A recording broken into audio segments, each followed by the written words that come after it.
I Yeah, no but gang actually, signs. I actually have a Tupac something I brought for the show. I was gonna bring the Hennessy, but I ain't even have no Hennessy. I haven't. I've been cutting That back nigga on my said drinking in the Hennessy. last 6 to 8 months. I've probably drank like what? I drank New Year's, Valentine's Day, and I think that's it. Like You ain't got since a leather vest, no nah, cigarettes in I the wanted. house, You ain't got no I definitely thug not. life See, I never tattoo had across your cigarettes in the stomach. house. I definitely don't got no Thug Life tattoo. If I pulled up with a Thug a Life Red tattoo, Wings jersey, a Versace sweater. What else will we accept? So you ain't got none. You ain't got none. You ain't got none of the sauce. I ain't got nothing. Not the shit. I guarantee Pac and I was living way different lives. I guarantee. You could have Oh, did this show. I mean, you came bald, so That's what I'm saying. Like that's you that's came my bald. salute. That's the respect. I shout out. Um, First of all, shout out to you. Like I fuck with it, but I embrace it. you Like ain't I'm not. you had a mini pro yesterday. I just I I said the same thing the first time, and I'll reiterate. It's for me like to me it just is what it is. And so and this also kind of goes into the like I'm not to anybody listening. I'm also not the nigga y'all should get fashion advice from. I'm not the nigga y'all should get styling advice from. None of that. So just take all this with a grain of salt. Uh, okay, yeah, we live everywhere. Okay, cool. I had to double check. But to me, it's like the same shit of like, I'll buy a shirt at Target. And to me, that shit don't mean nothing as far as like that shirt came from Target or that shirt came from somewhere else. It just is what it is. I either got hair on my head or my shit's trying to leave and I don't got hair on my head. And it is what it is. So I just, I will say this time it was more of a pain in the ass to cut it off. I don't know why, but like, because I did it literally after we did the segment yesterday. So it's funny because like, I do the that's really segments. the reason I'm laughing because it's like it ain't even like you not having no hair ain't even really feel like that. Like that shit don't matter. That's like 2 months old. But like the fact that you you had a head full of hair yesterday and today that's like Stephen A. popping up tomorrow bald. He should. That's the nigga who Imagine. needs to. He should have Like been did that, but he said he he ain't should letting have it been go. did that because it was funny because like when again like we do the segments and then I do the live show at the night and I just have the scene play basically, and so I was bald from the jump for the show, and then like an hour in that bitch when real segment You comes got on, a I just hair got full of hair hair. again. Yeah, and I'm like, it kind of makes sense. Just don't think I about need you it. to plan this shit better, so they That's don't know like they don't know we chopped and screwed out here. I look, man. I said we used to run that joke when I had to do the morning because I had to switch from morning to night because, again, I'm happily married. I'm not causing beef. I'm not causing no issues. But not everybody likes an alarm going off at 3 in the morning, especially if they don't got to be up at 3 in the morning. So that's why we transitioned tonight. And you the type of nigga Um, to snooze your alarm. nah, my alarm's wild. So I got the shit where like it shakes the bed on top of being obnoxiously loud. Cause like I'm a deep ass sleeper, like like a bad deep sleeper. I, I slept through my first when I moved out the first time, and I may have said the story or not, so if I'm repeating myself, my bad. We had the fire alarm go off for like the whole complex, right? So that shit go off. Everybody get up. Everybody start running outside. It turns out it was just some dickhead kid who like pulled the shit or whatever, right? And he ran. But everybody's out there in the courtyard. And I'm told about 30 minutes into this process, once everybody figures out there's no real fire, somebody finally looks around and goes, "Where's Justin?" Then they go back up, open my door, and I'm sleeping through that bitch like that fucker is going like loud and crazy, and I'm sitting there, I'm sleep, I'm comfortable. I'm only like y'all got like specific sounds to wake you up. Like I was looking up on my grandmother wall Anything actually. can wake me up. So you a super light sleeper. I'm a pretty heavy. Like I think I sleep heavy. I feel like, but I think having kids has kind of changed that for me. Like Yeah. I was for sure a heavier sleeper before, but it's like I can hear something from the kids and like I'll pop right up. Nah. See, no, that's where I told her I'm like, when you have kids, it's gonna be on you. I'll sleep right through all that shit.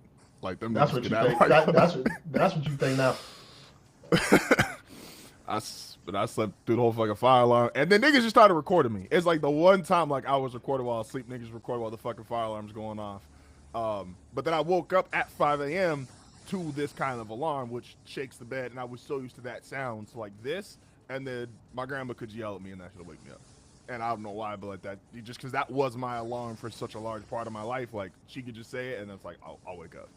And I'll wake up to her saying something and have an alarm going off right there, and I'll slept through the alarm, but I'll hear her. Like there's just certain sounds that like trigger me to wake up. So, hey man. With that being said, appreciate everybody for tuning in. Good morning, good afternoon, good evening, whatever time you're listening to this. This is another episode of GroupChat Podcast. I'm joined as always by my brother standing in here, 6'2", 220 pounds. Tony is in the building. How we feeling today? I'm alive, you know. We here. Amen. Standing in, other receivers standing at the Y position. I don't know, is Y slot? Nah, X is outside, wherever the fuck Y stands at. 6'3", 215 pounds. Will is in the building. How we feeling? I was like, I know X is outside. I'm like, I don't really know what the fuck they got Y and Z, and they start throwing out other fucking letters. Niggas call me Hushman Zada. Am I what I look like? what I look like? Hey, Hushman Zada. It's because he's a part of Acho's show because he just took all the niggas that got fired from Fox. But TJ won't let you forget. He's like, Chad led the AFC in receiving 3 out of 4 years. And nigga, I did it the year he didn't. And I'm like, hey, get your shit off. Like, Shout out to you, brother. Shout out to you. Like, y'all had that was an offense. That was a scary offense 2000. Carson Palmer, Chad Johnson, TJ Hushmanzada, and Cedric Benson. Scary. And that nigga said scary. Hey man, look. What was their record that year? Oh, their record was always ass. I think Carson Palmer on a video game, maybe. In real life, I don't know. Listen, Palmer definitely ended his career with the losing record. When you ass, like when your team is ass, like ain't nobody scared of your offense. The Bengals now, like you can put up 50 right now. You can put up 50, but I mean with the defense y'all throwing out there, we can't too. That's a fact. That was a niggas about to have a career day against you. Facts, but you turn every other quarterback into Joe Burrow. So what the fuck that mean? Like, hey man, excuse me. Like I said, appreciate everybody for listening. Appreciate everybody for tuning in. What y'all been listening to this week, man? Where we start our rap of the week? What's everybody been tapped into? Master P. Shout out to Master P and No Limit. I've been listening to a lot of Master P over the last few days, and I'm just like, yeah, man, this nigga was cooking. Nah, that versus was dope. Like them and Cash Money. Like I get it. People complain about like the venue and the time was kind of a constraint, but like that was that period of music. What they both were like. That shit was dope to see. Shout out to Master P. I'm getting messages. Oh, there we go. I mean, the two, arguably at least, like the two best rappers of the shit is like one's in jail, and that could apply for 2 niggas, and then the other is a drug addict who's never around. So, now granted, during that time period, Lil Wayne was probably the 4th best rapper of the Hot Boys, but in current day, for the sake of the verses, you know. Nah, niggas was upset. Nah, because niggas threw on a Millie at the end of that shit. They were like, Wayne didn't show up at all. Niggas just ended that shit with like, I'm gonna play Millie on the way out. And it's like, wait, what? And it was outrageous. Weird because like y'all had the era down so well, and I'm like, that's not even like the Hot Boys era of Wayne. Like you could have picked other records besides that. They said that we get our ass beat, pull out Wayne shit. Which is very funny. Which is very funny. if they start beating on us too bad, pull out Tunchi. That's a fact. Oh man. For me, my rapper of the week will be Jap 5. That's kind of what I've been listening to. He is a LA artist. I think he's from LA. I don't know. I know how y'all politics get out there on the West Coast, Justin, but I know y'all don't like to be from LA or LA County or some shit like that. Long Beach. He from gangland somewhere out there, I'm sure. And shout out to You just shout go out to straight. shout out Nigga to said he Jack from Five. gangland He somewhere. just got out. He dropped his version of his first day out. That shit was fire. That shit was cool. I find it so funny how like he will always like give you shit about like LA shit, especially like Nigga live in gang shit. Chicago, man. When he from Like, Chicago, of all like places, like it's always so funny to me. I'm like, look, man. And I But went no that's line cause he not got it. over. That's cause Justin got it set though. I definitely, yeah, nigga. It's called inside. Inside. When they sit there and talk shit like, oh, nigga, you was inside, you never came out. Like, you damn right, damn right, I was inside, proud. Like, I don't know what y'all want from me. Like, Well, now you from inside that Dago. Call motherfucker. Dago. And then no, but it is funny to like. I'm curious. She be mad later, cause there's like for my wife's from, and it's a small ass town. But like they'll sit there and like they'll claim their zip code is like if that shit's tough, and I'm like, nigga, there's like 30 y'all to live here. Like y'all can't even be that tough if there's only like y'all beef with each other and family. Like you can't sit there and be like, nah, like I'm not even tough, and I'm just like, bro, y'all can't claim this. Like this town is What? like too fucking small. Why can't And they I'm claim where real they from? Why you mad at her nigga claiming because there's 20 of them. her actual city? Like, There's 20 of them motherfuckers. That bro, He they hating. That's hate. so I looked at I saw it the other day it was population and San Diego is the eighth most populated city in the US. So maybe I'm just biased. How many niggas was at y'all high schools? Like in total terms of total kids. I don't fucking know. I don't know.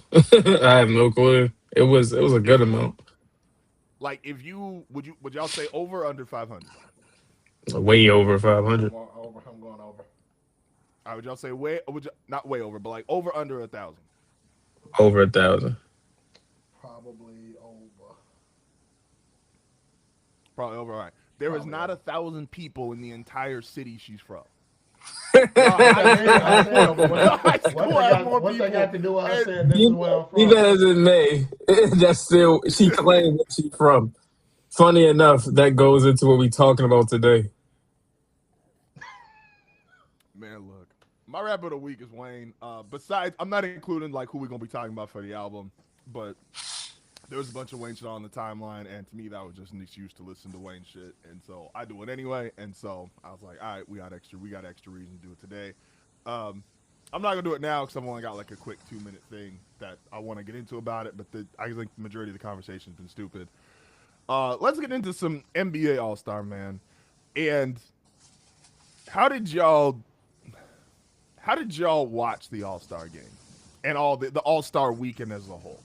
Because I'll be real, I had to go back.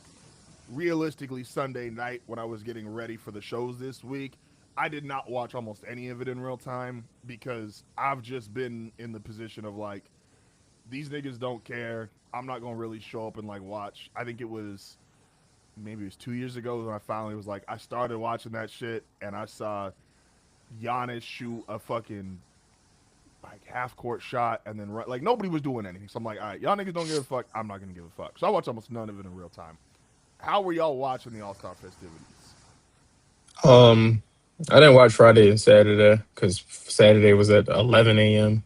So it was like I wasn't watching that That shit. was also nuts. But Sunday I tapped in for the Sunday games. It was dope. The first three was fire.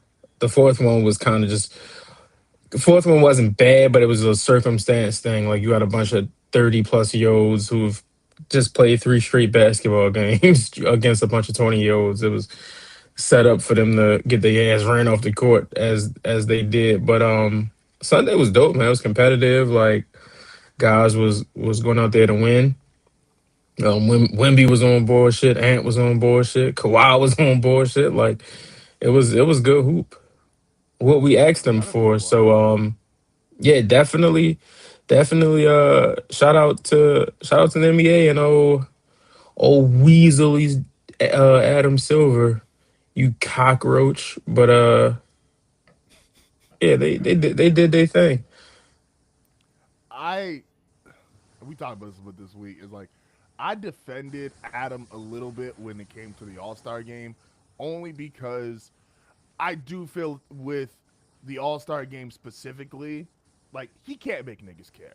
Like, and I get if a nigga who's making $50 million a year and just like wants to be on a vacation, don't want to fucking be here. Like, I get it.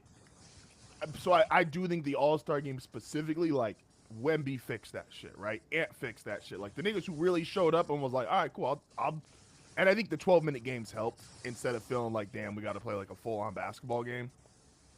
10. Oh, 10 minutes. And so, but that feels better. I feel like it's easier to get up for that and be like, all right, I could go out there and like play hard because I'm not sitting there playing for a full 48-minute game and going through all this shit when I just don't want to fucking be here. So I don't think Adam can actually fix that part of it. Now, there's a bunch of other shit. Adam, you ain't getting away from all slander, but I'm not going to totally blame him for that. Because if the niggas don't care, they just don't care. Like KD said, like, Jokic and Luka were young all-stars, top of the league type guys, and Jokic still couldn't give a fuck. Jokic was in that bitch like, again, I'm here, nigga. Like, he would have much preferred like a weekend trip to Serbia. Like, that nigga wanted to go back home for a week. He had no, They get a pass though. They do because not black. We get a black. We get a nigga shit. Like, we don't care. Don't nobody care what they do. We don't care if they play defense. Well, no, we don't care what they do. How did you watch the All-Star festivities, Will? I was kind of in and out of it. Like, I was like watching it on my phone, some or whatever. But and it was only, like Tony said, like only Sunday. I didn't watch anything else. I didn't see. I didn't really see any highlights from like the 3-point contest. I was seeing like niggas miss dunks all over the place, kind of as I was scrolling. Y'all see that Jackson Hayes and then yeah, look, see, like shit like that, like nut ass shit like that is like, all right, come on. Like y'all trying to sell me anything? I don't like that. Hey, the Jackson Hayes shit is funny. I might need to go back. I might need to go back and look at Jackson Hayes like season highlights. Maybe I missed like the in-game dunks that he was doing that got him selected for the dunk contest or something. I think. He's a crazy athlete at 6'11". Like that part's legitimate. No, I ain't saying he's not a crazy athlete. I want to see the dunks that got him like. I want to see the dunks that made them say, yeah, we need him for this. Or like Kashad, what's his name? Who was that one? Keshad Johnson or whatever. Like, shout out to him for winning. I want to see his highlights to where they was like, yeah, that's the nigga.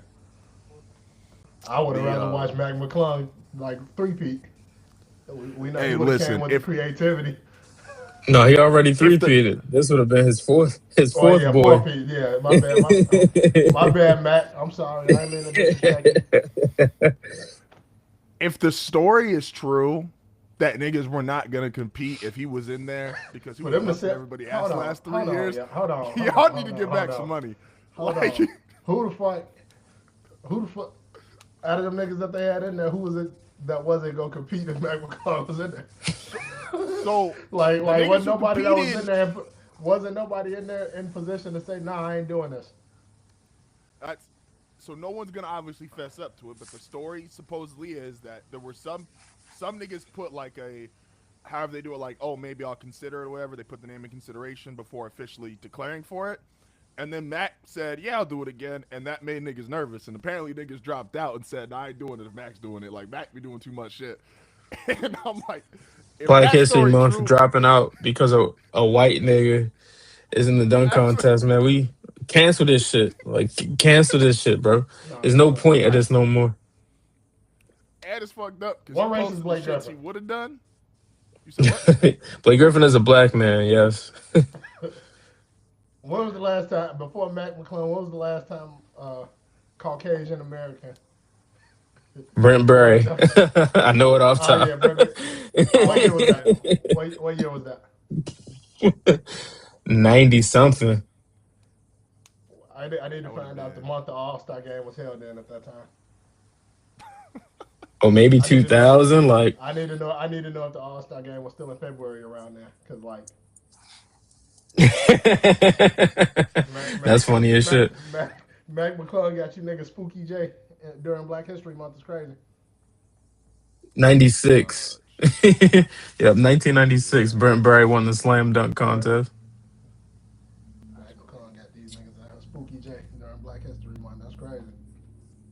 other white players who have participated in the dunk contest are the legends Rex Chapman, Tom Salute. Chambers, No Rex Chris Chapman slander. Birdman Rex Anderson, Rex Chapman was that nigga in Kentucky. and Pat Conahan or Connaughton. I'm sorry, and Pat Connaughton was in Yeah, the he was. dunk contest. I remember that. Yeah, he was with the Bucks, wasn't he? Wasn't he with the Bucks when he was in it? that sounds right. I think he was. I forget Birdman. I remember Birdman being in there. I don't remember anything he fucking did. That's usually how it What year was goes. That's Birdman usually in the they ain't dunk in there. contest? You just named 5 niggas over the last 30 years. How many people is in the dunk contest? It's like 5 people in the dunk contest. And you just name 5 white. Like it's 5 people in there every year, at least. And you just named 5 white niggas over the last 30. Nah, McClung posting that video like these are what I would have done, and I'm like, yeah, these is better than everything y'all niggas did. We gotta stop. He was definitely doing shit that was better than everything in the dunk contest. Jackson Hayes posting the picture of like, oh my dunk. I was like, I was doing what Mike did. Like, nigga, first off, when somebody does it first, it always looks cooler. Secondly, don't ever put yourself in like anything Michael Jordan did like ever again. Like Matter y'all of just fact, shouldn't don't even wear Jordans no more. That's a fact. Like how Kobe went in like that one year and said, "Nah, take all y'all shoes off." He was ripping everybody fucking shoes off their feet. Like Michael Jordan should set a cease and desist. Like, that shit was nuts. Nah, the dunk contest is like the 3-point contest was better, and actually got even like some momentum even after the fact because Dame shared the it was like a group chat or a text like him and Steph saying like Steph's gonna do it next year, Dame would do it next year, Clay and I'm missing the name. Devin Booker. Yeah, there we go. It's like they said, oh, because they basically that argument three. I don't. Steph's obviously still the best shooter in the league. Dame, Clay still up there, but like get niggas who can actually shoot and be in that bitch. Dame winning while still being out for the year is hilarious. Like. Man, don't nobody want to see them old ass niggas in no 3-point contest. Man, like I'm tired, bro. I am tired. Like, get these niggas out of here, dog. Like, it's I don't know if I'm 2026. gonna say Like, no to Steph. fuck all that, man. Steph Curry, Devin Booker, Klay Thompson, and shout out D Book, but Steph Curry, Damian Lillard, and Klay Thompson shouldn't still be your biggest draw All-Star weekend. Like, See, but I think we, that's the problem. Like, I don't even think the problem is that niggas don't want to see him. It's like the problem is niggas don't want to like. Ain't nobody else like the niggas like. Oh man, I want to see that. Because it's like even if your ass ready niggas, for the 3-point contest next year.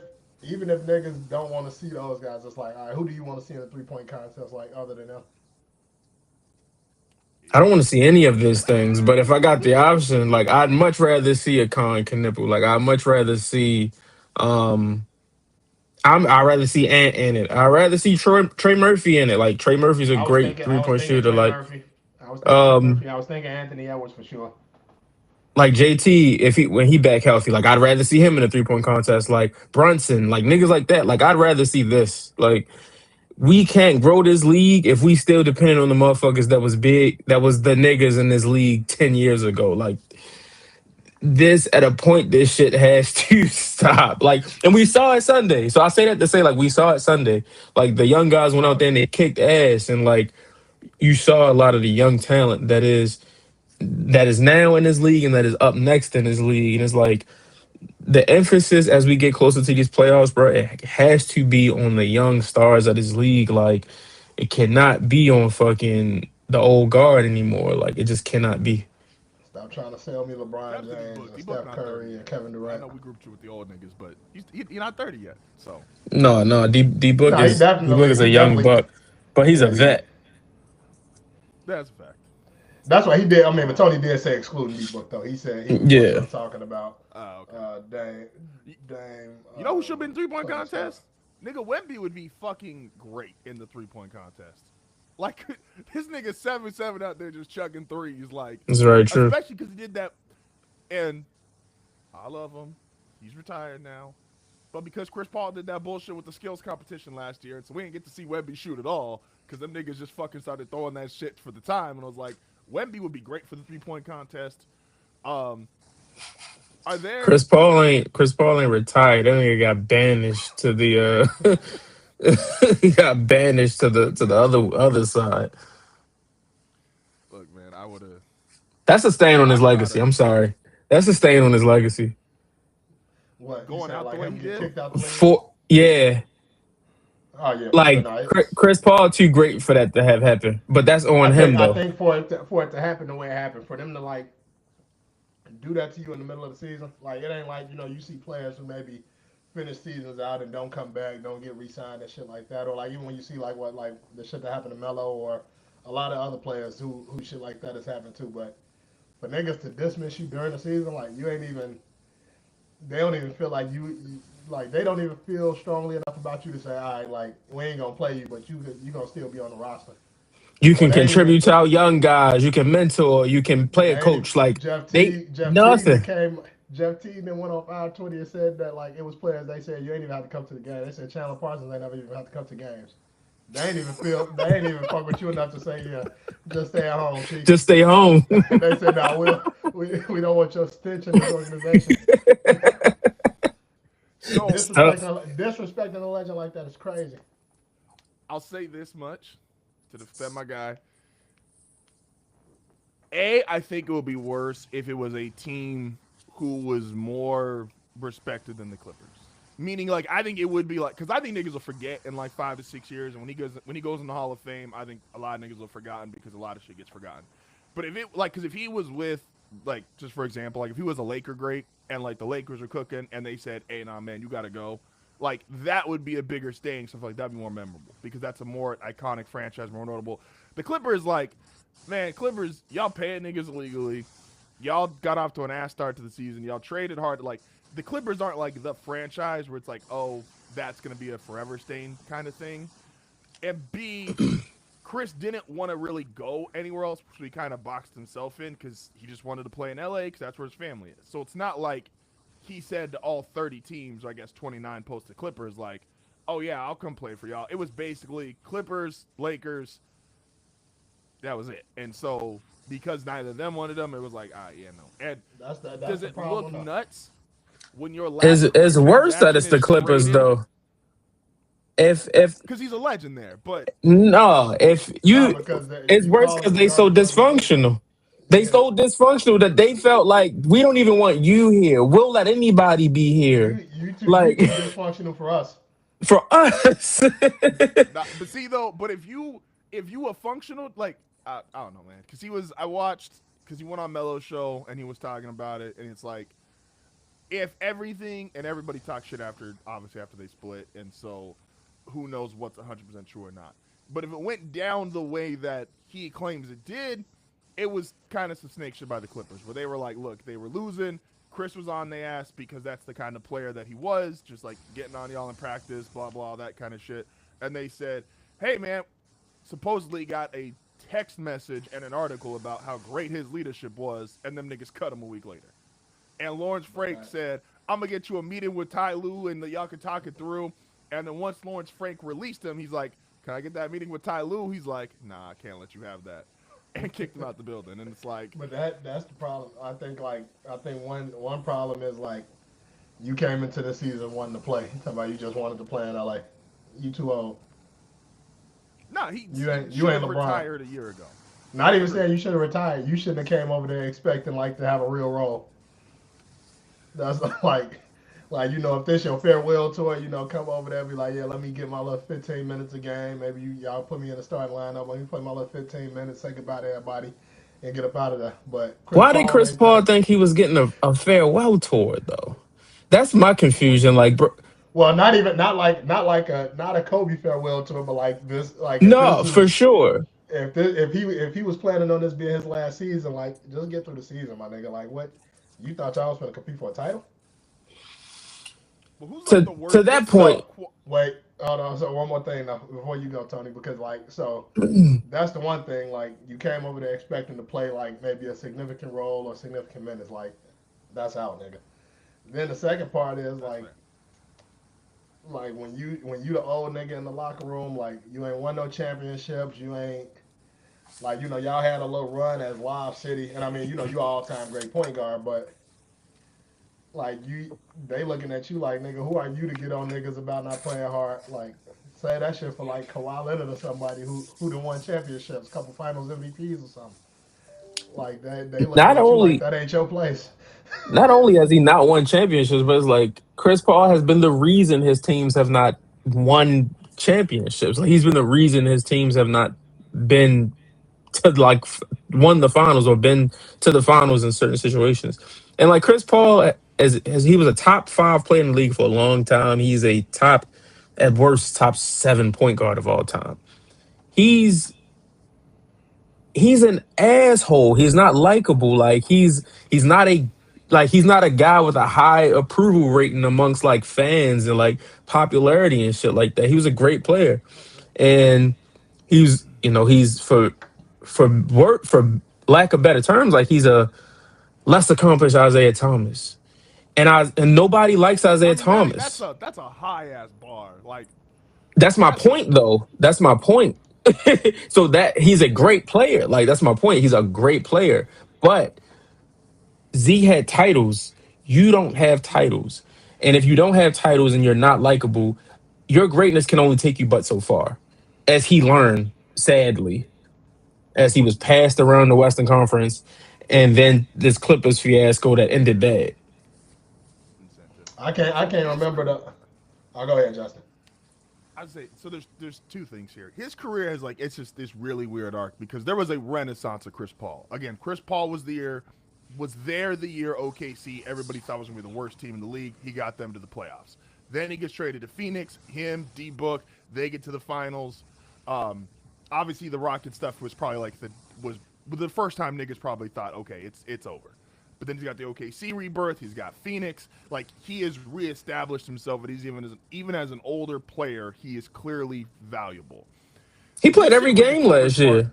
He yeah. played all Well, that was 82 with the last year. Spurs and yeah, and but the problem with like when you're trying to do like a quote unquote farewell tour, yes, if you are not, and Chris is not one of these guys as much as I like him, if you are not truly in that like top 10 to 15 pantheon type of player, right?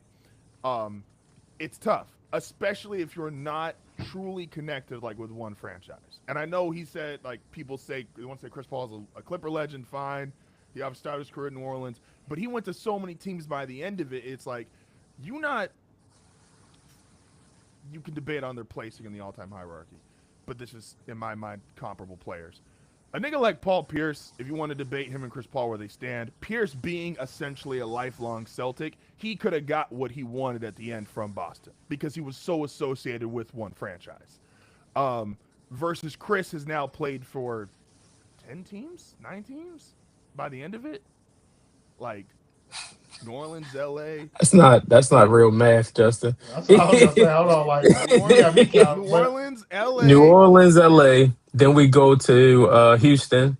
From Houston, we go Houston, to OKC. uh, OKC. From OKC, we go to Phoenix. Phoenix. Phoenix, we go to. Damn, you're closer to 10. My You fault. got That's on me. but That's on but you me. still got That's on me. You got Phoenix in there. You got Golden State in there. Yo, Uh, yeah, Golden State's in there.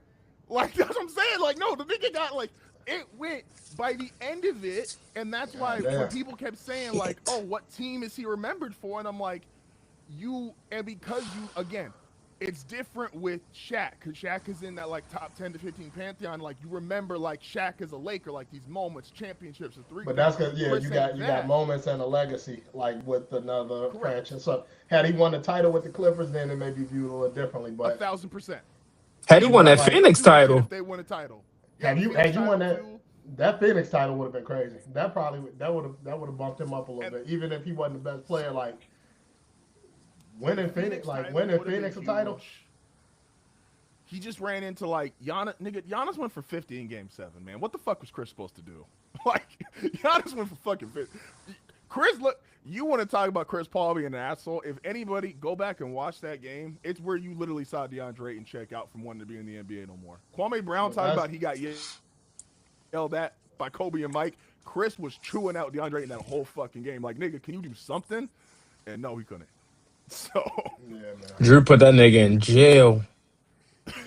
like, so, but yeah, it was unfortunate end for Chris. Like, it just, again, all time And great it's player, and gonna be it's in the like Hall of Fame. it also get looked at differently. Like when you getting traded like all over the place. like versus The like nigga's just last signing career on your NBA free will. transaction is traded to Toronto, cut 2 days later. Like Because that's the like last thing. you look at a nigga like James Harden and say, man, he didn't play for all these teams, but everywhere he go, he requests a trade. He say, yeah, get me the fuck up out of here. And he hoop too. Niggas ain't looking at James Harden and saying, yeah, we don't want you, let's trade you. He said, get me the fuck up out of here. Yeah, no team's ever been like, let's get James Harden out of here. So James has always been the one like, get me out of here. And if y'all Yeah. don't, I will gain 20 pounds tomorrow. I don't give a fuck.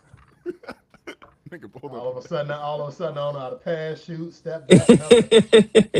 Hey, um, James willing to like sabotage his career stats to leave places. I Mind you, kind of nigga, respect that. I'm not. and still him get willing paid to. for it. James Harden has mastered this. Niggas, I've gone back and forth on how much I like or dislike James Harden when it comes to basketball. But the older I get and the older he get, I'm like, bro, you might be one of my favorite players of all time. Like you, I think James Harden might be like my top 5 favorite players ever. Like he operates this game and this business like you should do every job you've ever worked at.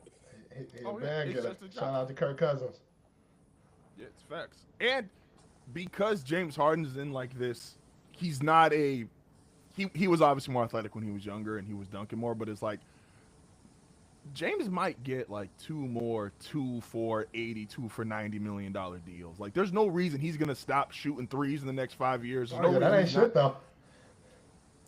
What's shit? See, the new Supermax numbers are fucking me up, so I'm going off of kind of like. I know, no, but I'm saying that's what I'm saying. Like that's a good deal. No, to Will get said like right that's now. easy for him to catch. Like I'm saying, that's No, yeah, that's say, like, like he'll I'm probably saying, that's get- an easy deal to get right now. When we was just talking about a nigga making $100 million. Yeah, so he'll be like 2 for 120, 2 for 130. He might get a couple more of those. Imagine if nigga didn't have a strip club addiction. All right, This now nigga you might said be- like I was with you when you said 2 for 80, 2 for 90, 2 for 130. I ain't doing that to James Harden. One of these organizations. It's, nigga, the way I, this shit's going up. I do want to say this before we move on. I had it. While I got the Timberwolves shit on my mind, looking at Ant Sunday, and I don't want to over exaggerate to it. I don't want to over exaggerate to when they beat them a few weeks ago without Shea and a lot of other people. I think if the Timberwolves get back to the Western Conference Finals for the 3rd year in a row, I think they win it. I think if they get back, and that's against Denver, that's against the Thunder, that's against the Spurs, whoever they play in the Western Conference Finals. I think if the Timberwolves get to the Western Conference Finals for the 3rd year in a row, I think they win. I would pick them to go to the finals if they make it to the Western Conference Finals. I would. I think we're all big Anthony Edwards fans in here. Like, an Anthony Edwards title would go a long fucking way. Like, that would be and he's already a nigga who you can't tell shit. Like, when they had the league video from the league don't want Anthony Edwards to be an NBA champion. Not when he is publicly saying I don't want to be the face of this league. that nigga said I ain't been in social media in 4 years. Niggas went back and tracked that video. They was like, I wonder why you got off.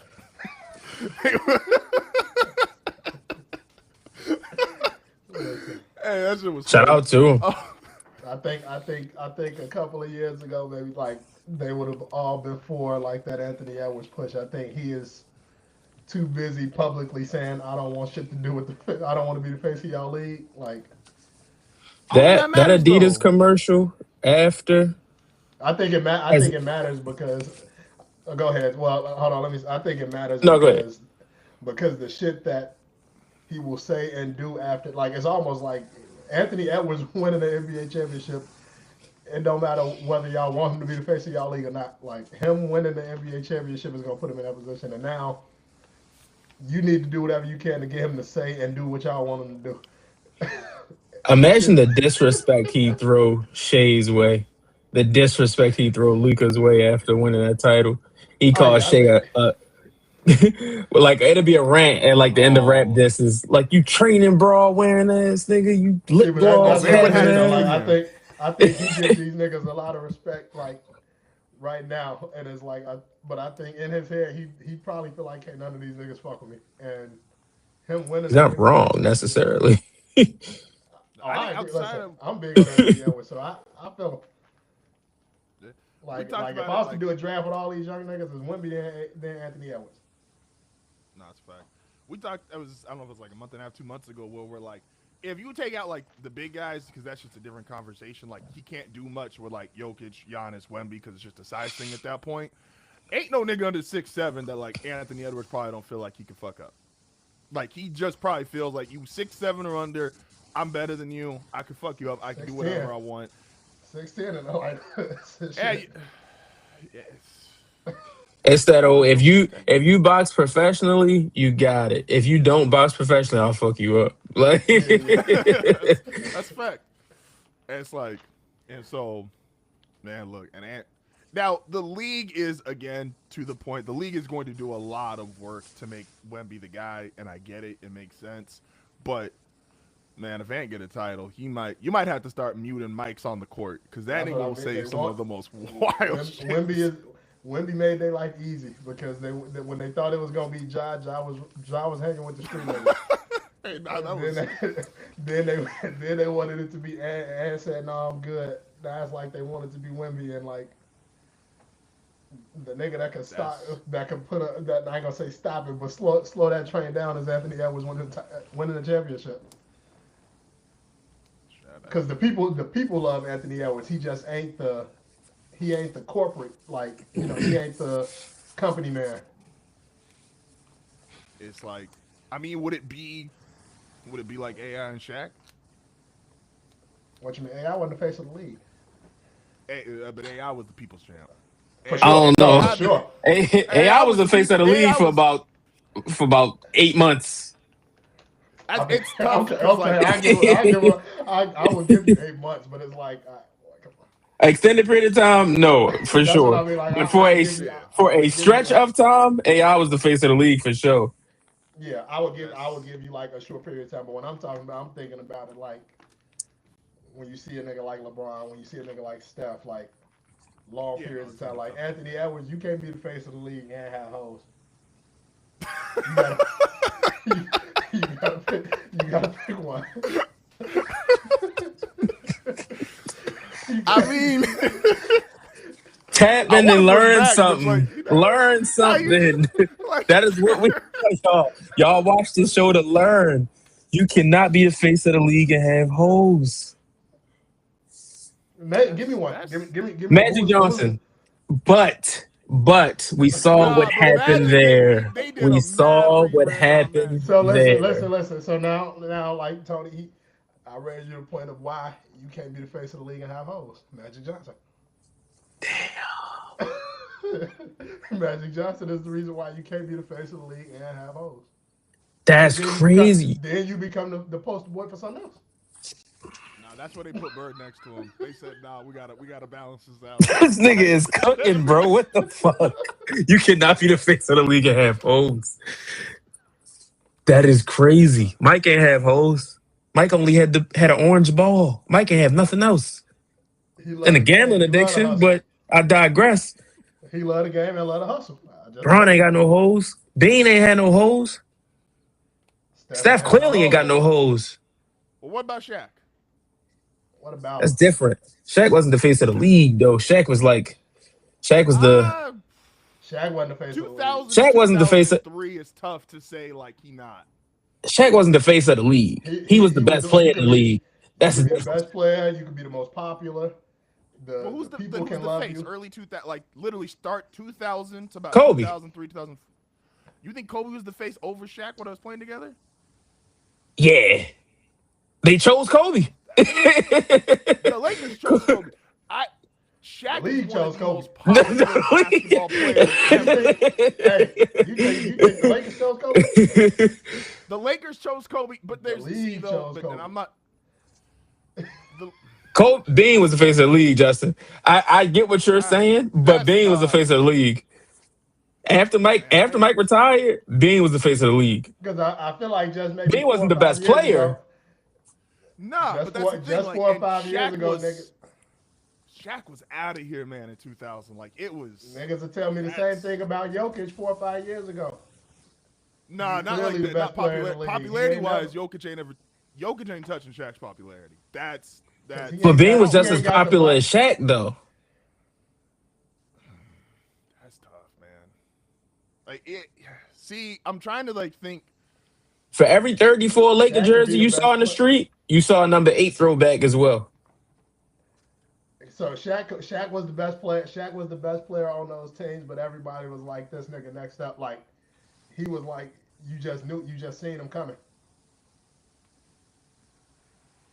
Man, it's tough. Like it's close. Like I'm not trying to say like it's a monstrous gap. I just remember like as a kid, like niggas who didn't know basketball knew Shaq, and I get Kobe's also in that lane, but like it felt, man, Shaq was I don't know, man. That's tough.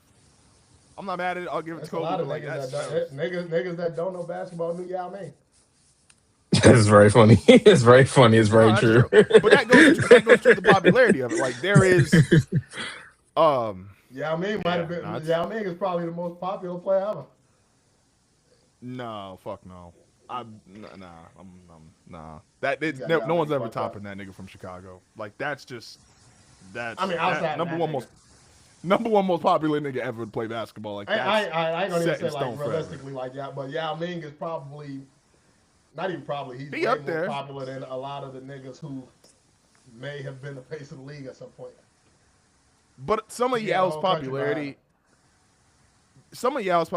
and we really will move on, is like it's the idea of Yao Ming. It's not necessarily some niggas might just be like, who's the big Chinese nigga that was over 7 feet tall, and that might be how they reference Yao versus the names that come with like Mike, Shaq, Magic, Bron, Kobe. Like niggas might not even know Yao Ming's name, but they just know like the idea of like who he was, if that makes sense. Well, another basketball question. I don't know if you were done or if you were ready to move on. Is this also hose related?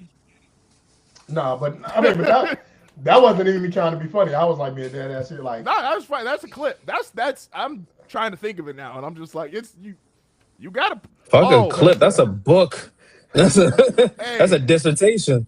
Like, all right. Who the face of the league in 1960? That's in 1960? Who's the face of the league? For black people or white people? Either. I don't know. When was Pistol Pete playing? Probably him. Because it's Cousy. It's Cousy, but because if we giving it to Stilt, then we break the rule of you can't have hoes. He was Stilt in the league in 60 though. Yeah, niggas rookie season is 59. 59? No, he wasn't the face of the league in 60.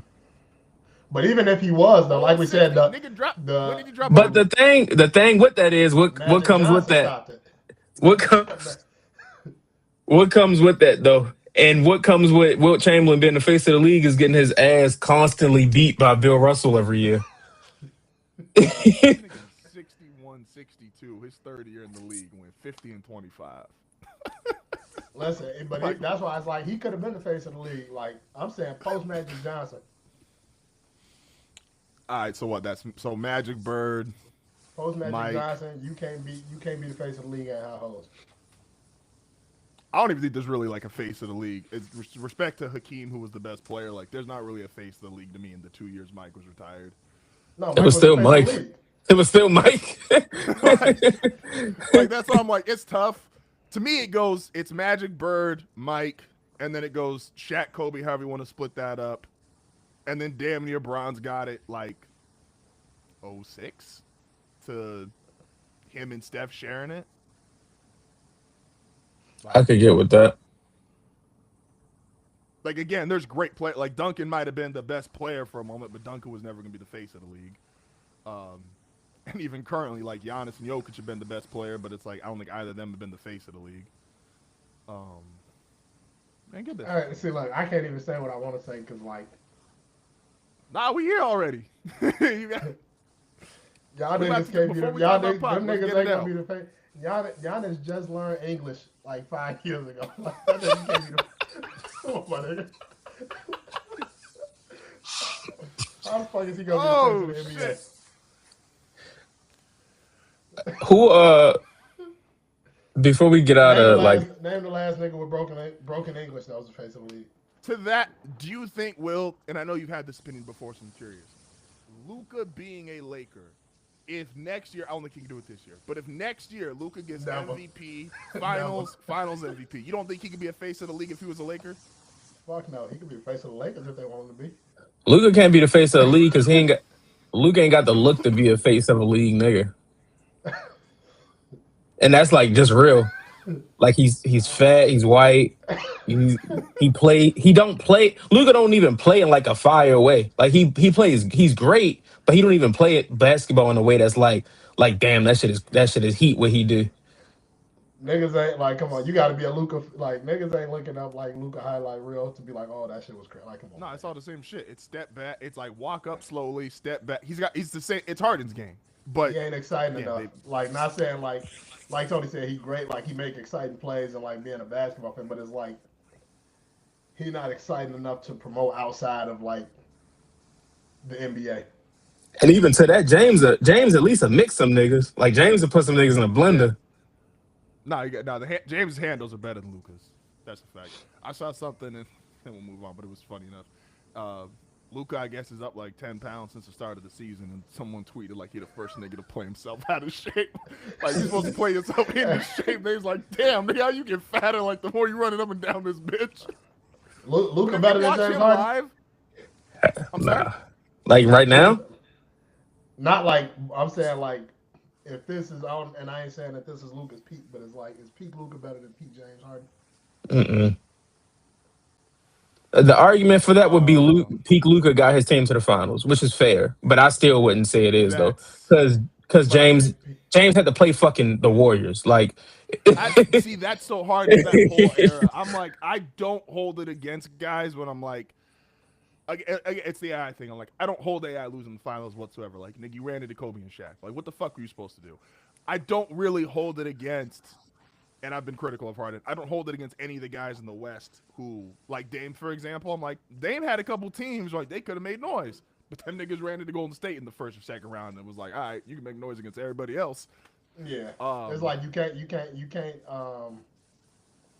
can't hold it against James Harden, but then not hold it against other niggas. Like, and when we talk about like AI and shit like that, for sure. So, what's your answer, Justin? That's tough. Because he like a Pete Harden is 36 a game, a top 5 passer in the league, with MVP. Realistically, not great teammates. Like, the nigga was doing that with like not some stacked ass Houston team when he first got there. Like, how many scoring titles did James Harden win? Was it just one? Did he win a couple? It was like 3 straight, I want to say. 3 scoring titles. He led the league in assists a couple of times. 2017 James Harden and Russell Westbrook was a special time. Yeah, 3 consecutive 2017-18 through 2019-20. Don't he got like the 4th highest season average scoring ever? Yeah. Some shit like that. No, I think only Kobe, Wilt, and Mike got a higher one than him. Yep. And he might even pass Kobe. Might just be Mike and Wilt.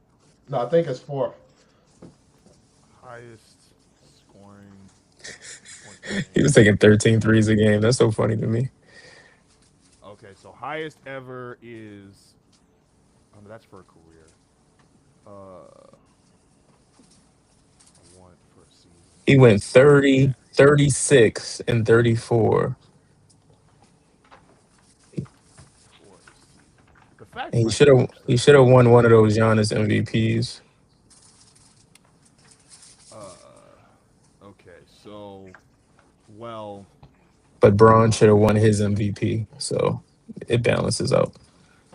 Okay, so the actual stat is if you remove Wilt Chamberlain, he has because out of James is number 7. Because 1 is Wilt, 2 is Wilt, 3 is Wilt, 4 is Wilt, 5 is Mike, 6 is Wilt, and James got 7. The stilt. 6 point. The stilt, man. So if you don't count Wilt, it's only Mike averaged more a season than him. So you got that. Is he better? Probably. It's close. Like I would understand someone making an argument saying Luke is better, but I think Harden's problem is and is always going to be that like the playoffs are just such a low for him that it's like anybody who's got some playoff success, like Luka had one run, It's like, nigga, that's literally more than we've seen your whole career because we don't credit him with. He obviously got to the finals with OKC, but no one puts that on him. That's more of a Durant Russ accomplishment, but and really more Durant.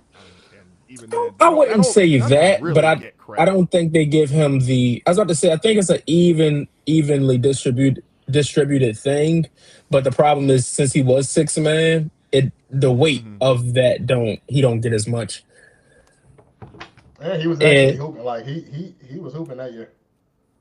Yeah, no, that's why he left. That's why nigga wanted to get paid. he Like won you that said, Serge Ibaka. he won that Spurs like he was the guy in that Spurs series because he started guarding Ginobili, and that changed the whole Mm-hmm. series for them because they was down 2-0, I think. That Before we series got go on, changed. I did want to ask y'all as we look at the East right now. Tatum probably is coming back in the next few weeks. Detroit is number one seed. The Knicks will fucking go 10 straight and then six losses. Cleveland's getting going after the Harden trade. Who in the East right now would y'all say is the front runner to go to the finals? If Tatum come back, I'm going Boston.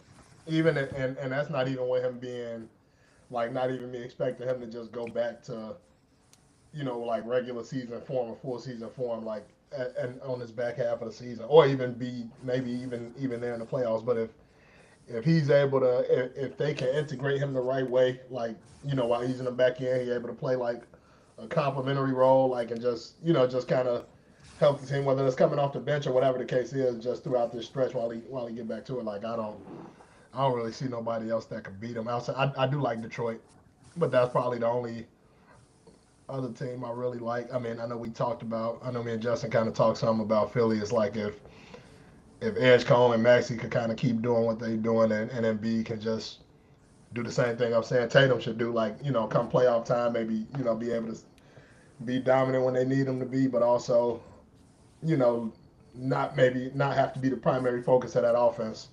Hmm. I think they can make some noise. Like I'm not really confident in anybody else though, honestly. I think I'm looking at the standings here. Like I ain't got no faith in none of these niggas. Embiid as the third best player is really intriguing to me. I think that makes Philly really scary. I think my problem with the East all year has kind of been whoever I think is the favorite in the East kind of feels like the fourth best team to me. So like I think I've just put OKC, Denver, and San Antonio in their own bracket, and I'm like, okay, I think one of these three teams are going to win it, and so it's kind of dismissed East a little bit for me. I really want to see Detroit do well in the playoffs. Like I am really hoping, like that story, that turnaround, that roster. Like I talked about it on Hard Fire Radio. I think it was Monday night, where I was like, I think it's a shame the Pistons are talked about as little as they are. And there's an unfortunate argument. The most known Detroit Piston is Isaiah Stewart because this nigga gets in fights. Like, Beef stew. yeah, like he Beef might be stew. the most talked about or popular Piston. I'm just like, Cade deserves better than that. But I do need to see, because I think it's different. Obviously, they were in the playoffs last year, but like I want to see Cade as like, okay, you are gonna have real expectations. You're probably gonna be the one seed, barring a collapse. Like y'all are gonna have high-end title odds. How are you gonna perform in that situation? I think they got a real shot. I think I'm rolling with Detroit, but it's tough. I would say Detroit, and then Philly is my sleeper again. If Embiid can be this guy, where he's even deferring to Maxey, deferring to VJ, and so Embiid as your third best player is terrifying because he's easily the best third player in the NBA. I've been on. I've been I've been thinking the Pistons just because like I feel like the toughness that the Pistons can play with, like defensively, all the different pieces they can throw defensively. I don't know if the East has any other team that can match them like physically, like from a physicality standpoint. Now they can't shoot, and that's going to be a problem, That's especially a in like a problem. Knicks series, a Boston series. That's going to be an issue that they don't really have like reliable 3-point shooters because the guy that they had is probably a gambling addict and is under investigation. So that doesn't help. That does not help at all. Um, They are but 21st in the league in 3-point percentage. and that's tough in the playoff series. But like I said, defensively, I think they can just take a lot of teams in the deep waters and muddy it up. And they have the necessary pieces to score points when they need to. When you think about Cade or when you think about him being able to get Duran going, Tobias in the playoff series, I think is good to have. They weren't able to make any addition at the deadline, but I think that they can kind of work around that.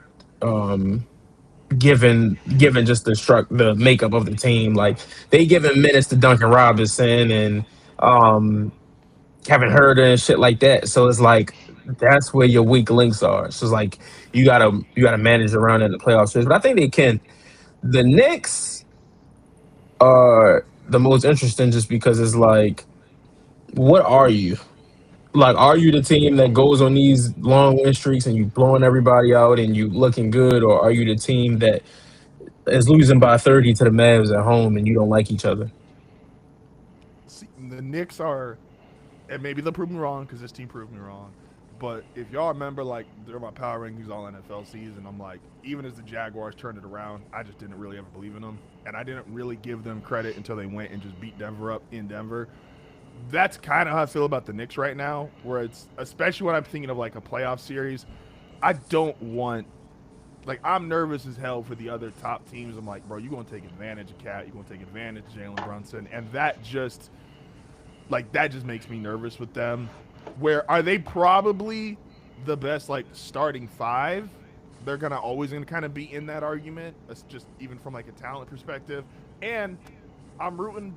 Jose got traded there. Like, that's the fuck's Jose Alvarado. Like, he's in New York. He's where he's from. Like, he's excited.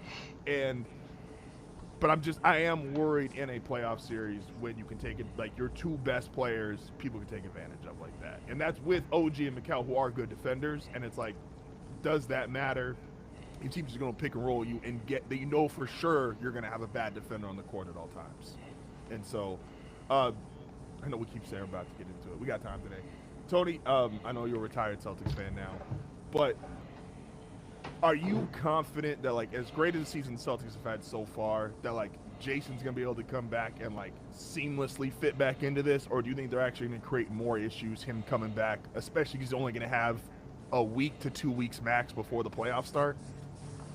I think that I think him coming back is gonna be fine. Like a lot of people question if like he can kind of play a step back role, but I think he understands that he's not going to be like Jason Tatum when he get back. I think he'll relish like being able to play in the background, like because you don't have the expectation to be Jason Tatum. You don't have other teams thinking that you're going to be Jason Tatum because you tore your Achilles like less than a year ago.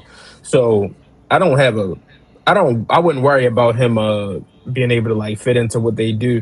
It's just a matter of not trying to overdo it or re-aggravating anything that can cause him to be fucked up in the long run. Because realistically, if he feel like he can play and they are winning, he should play. But if this is a thing of like it's not really what you think it is, then he shouldn't play. Because this he's still pretty young, and this is still a team that's able to compete clearly based on what they got now, and they'll only be able to like add more pieces as the money moves around. So I think he'll be fine, and they'll be fine. But like in a playoff series against the Knicks, I wonder if they have enough as constructed, even after the Vucevic trade. The Vucevic trade was, I thought that was like a fire move from both perspective of getting the player and then moving under the second apron, which they obviously had to do because I do shout out to CJ, but this was just stupid. Like again, if you're a team like Boston and it's like, all right, you get Jason Tatum, Jalen Brown, you pay both them niggas, you draft other guys in the second round who end up being good players, and it's like, you know what you get?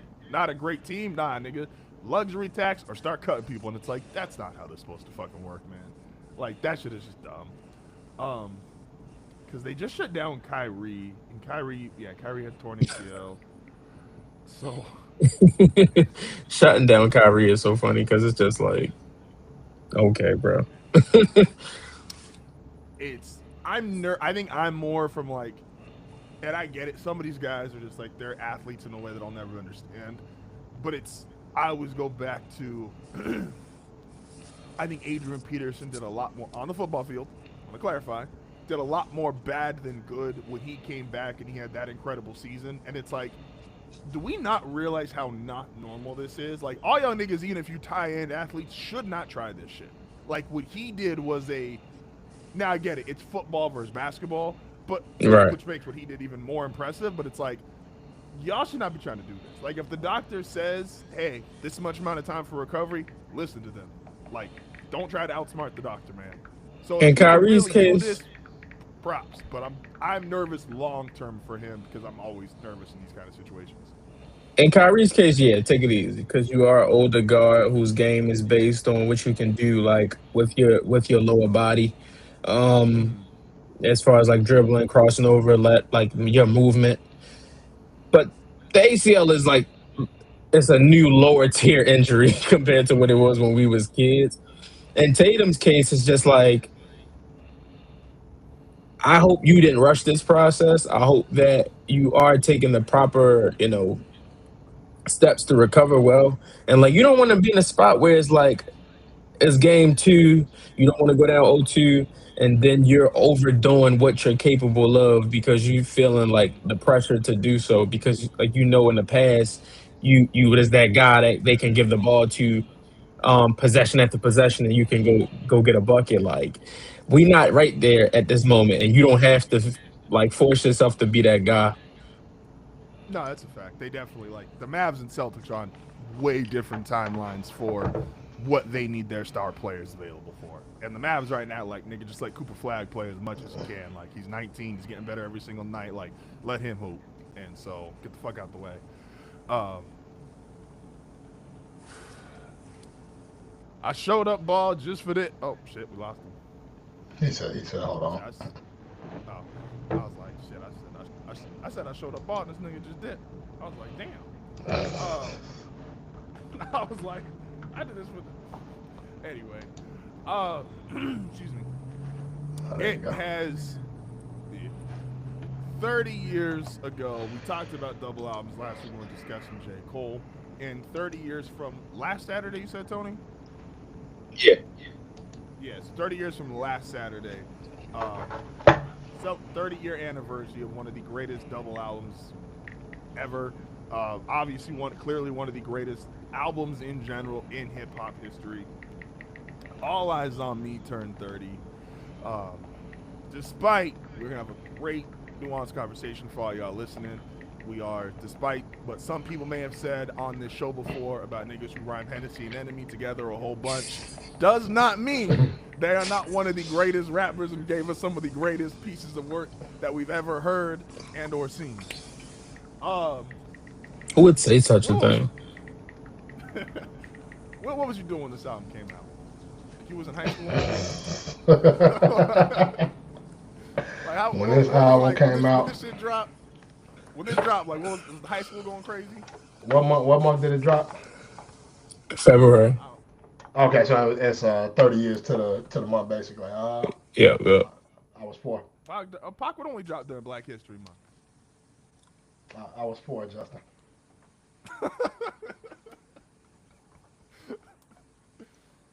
So I wasn't Hey, man, doing look, too much. Probably playing with wrestling toys or some shit. Ain't no telling. I was what? So 30. I would have been not. No, it would have been 4 months. 5 months. Yeah, it's 5 months. So I was out here. Tony wasn't even fucking born yet. Catch up. It would be a year later when I was born. Yes. You said you was like 5 months, Justin? Yeah, because I'm September, so cause I'm 31, right? 31. Yeah, so You was like 3 feet tall already. nigga. I had my growth spurt, man. I was average. I was like everybody else, and then I went from 5'6" to 6'7", and the world was never the same. Your pop's a tall dude. Yeah, he's like an inch shorter than me. You've never told us this. What are you talking about? I don't really exactly talk about that nigga that often. So I mean, yeah, but like still, what the fuck? that's why. No, I thought it because when we had the moment where when we had the toilet moment and I got out, that was one of the first things I was thinking. I was like, damn, like how tall is like you could again? He's on what's that shit called? Yeah, we know that. We don't gotta go back Yeah, into so I was that. like, you could look at niggas like, and so I remember walking out there and I was like, damn, this nigga, because I always tell people, and this is again, niggas gonna make fun of me for being slow. Perception is a motherfucker, right? So if you 6'5", 6'6", I look at you and I feel like you're the same height as me. And that's because my perception stops in my eyes. And so I remember looking at him and for like a half a second, I was like, damn, this nigga taller than me. And I was like, I'm gonna still kick you in the knee. I was like, but he's probably, because in my, like, both sides out of everybody I know, like, I got to the tallest of 6'9". He's 6'7", 6'8". Larry was 6'7", 6'8" before he started shrinking. And then my great-grandfather, who passed a couple years ago, he was about 6'6". Damn. I thought she How, was an how, outlier in your family. You are a how long tall? line of like tall niggas. No, my How mom's tall did you 6 say foot. Larry was? Your mom is Larry was 6 about, foot? yeah. I mean, shit, now to be fair, and again, I'm putting everybody's business out there. We learning so Later, much. because now she hasn't, because she's in a wheelchair, and she hasn't stood up probably in like 20. What was I? If I'm 31, what, like second grade? So she probably hasn't stood up about 20 years, but she is 6 foot if she could stand up. And then, yeah, Larry's about 6'6", 6'7", which is why it was terrible. Like the shit, like I remember getting like How thrown tall is off your the grandma? couch when I was a kid. My grandma's 5'11". She was 5'11". You come from She's a long line probably, of tall motherfuckers. she's probably Like, that's 5'9", probably like 5'9", 5'10" now. see, I got No, other it's funny thoughts because about that's this that I can't say on that I can't say like on this show. not as valid. No, it ain't even really like crazy shit around that. It's around like just the height shit in general. But When we yeah, went, my uncle who I work with, he's 6'5", and his wife is 6'3". And when when Noemi and I first started dating, we went to a restaurant and we walked in there and it's like, so I walked, like they walked in front of us. And so again, 6'5", 6'3", I walked in 6'9". You literally see like the waiter kind of like look at all of us and then look at her, and she's homesick at the moment, but she's 5'3" on a good day. And I don't even know if she's really 5'3". Like Tony, you've seen her in person. I don't know if she's really 5'3", but she claims she's 5'3" and ain't worth the argument. And so the fucking waiter looked at her and is like you good? And she's like, I'll take a seat. And it's like, Some there's crayons. a lot of height in my family. Yeah, no. There's a lot of height in my family. Because yeah, I have an Damn. aunt who's 5'8". that I'm saying like so like when you like that shit don't happen like on accident. It's weird. Like it technically can, because I think it was, so my grandma's dad, my grandpa Vern, I think he was like the first one because his parents were only like 6 feet tall. So No, he got like really tall. when I say shit, like it don't have. I'm not saying like somebody being tall. I'm saying like for Larry, who is 6'6", 6'7", and your grandma to be 5'11", like Larry could have went and found somebody 5'3", or your dad could have went and found somebody 5. So it's like, and that's what, like, because I've heard about people like just like intentionally, like if a nigga is 6'7" or something like that, saying like, oh no, I got to get a woman that's like a certain height so we can breed athletes, like shit like that, like niggas like.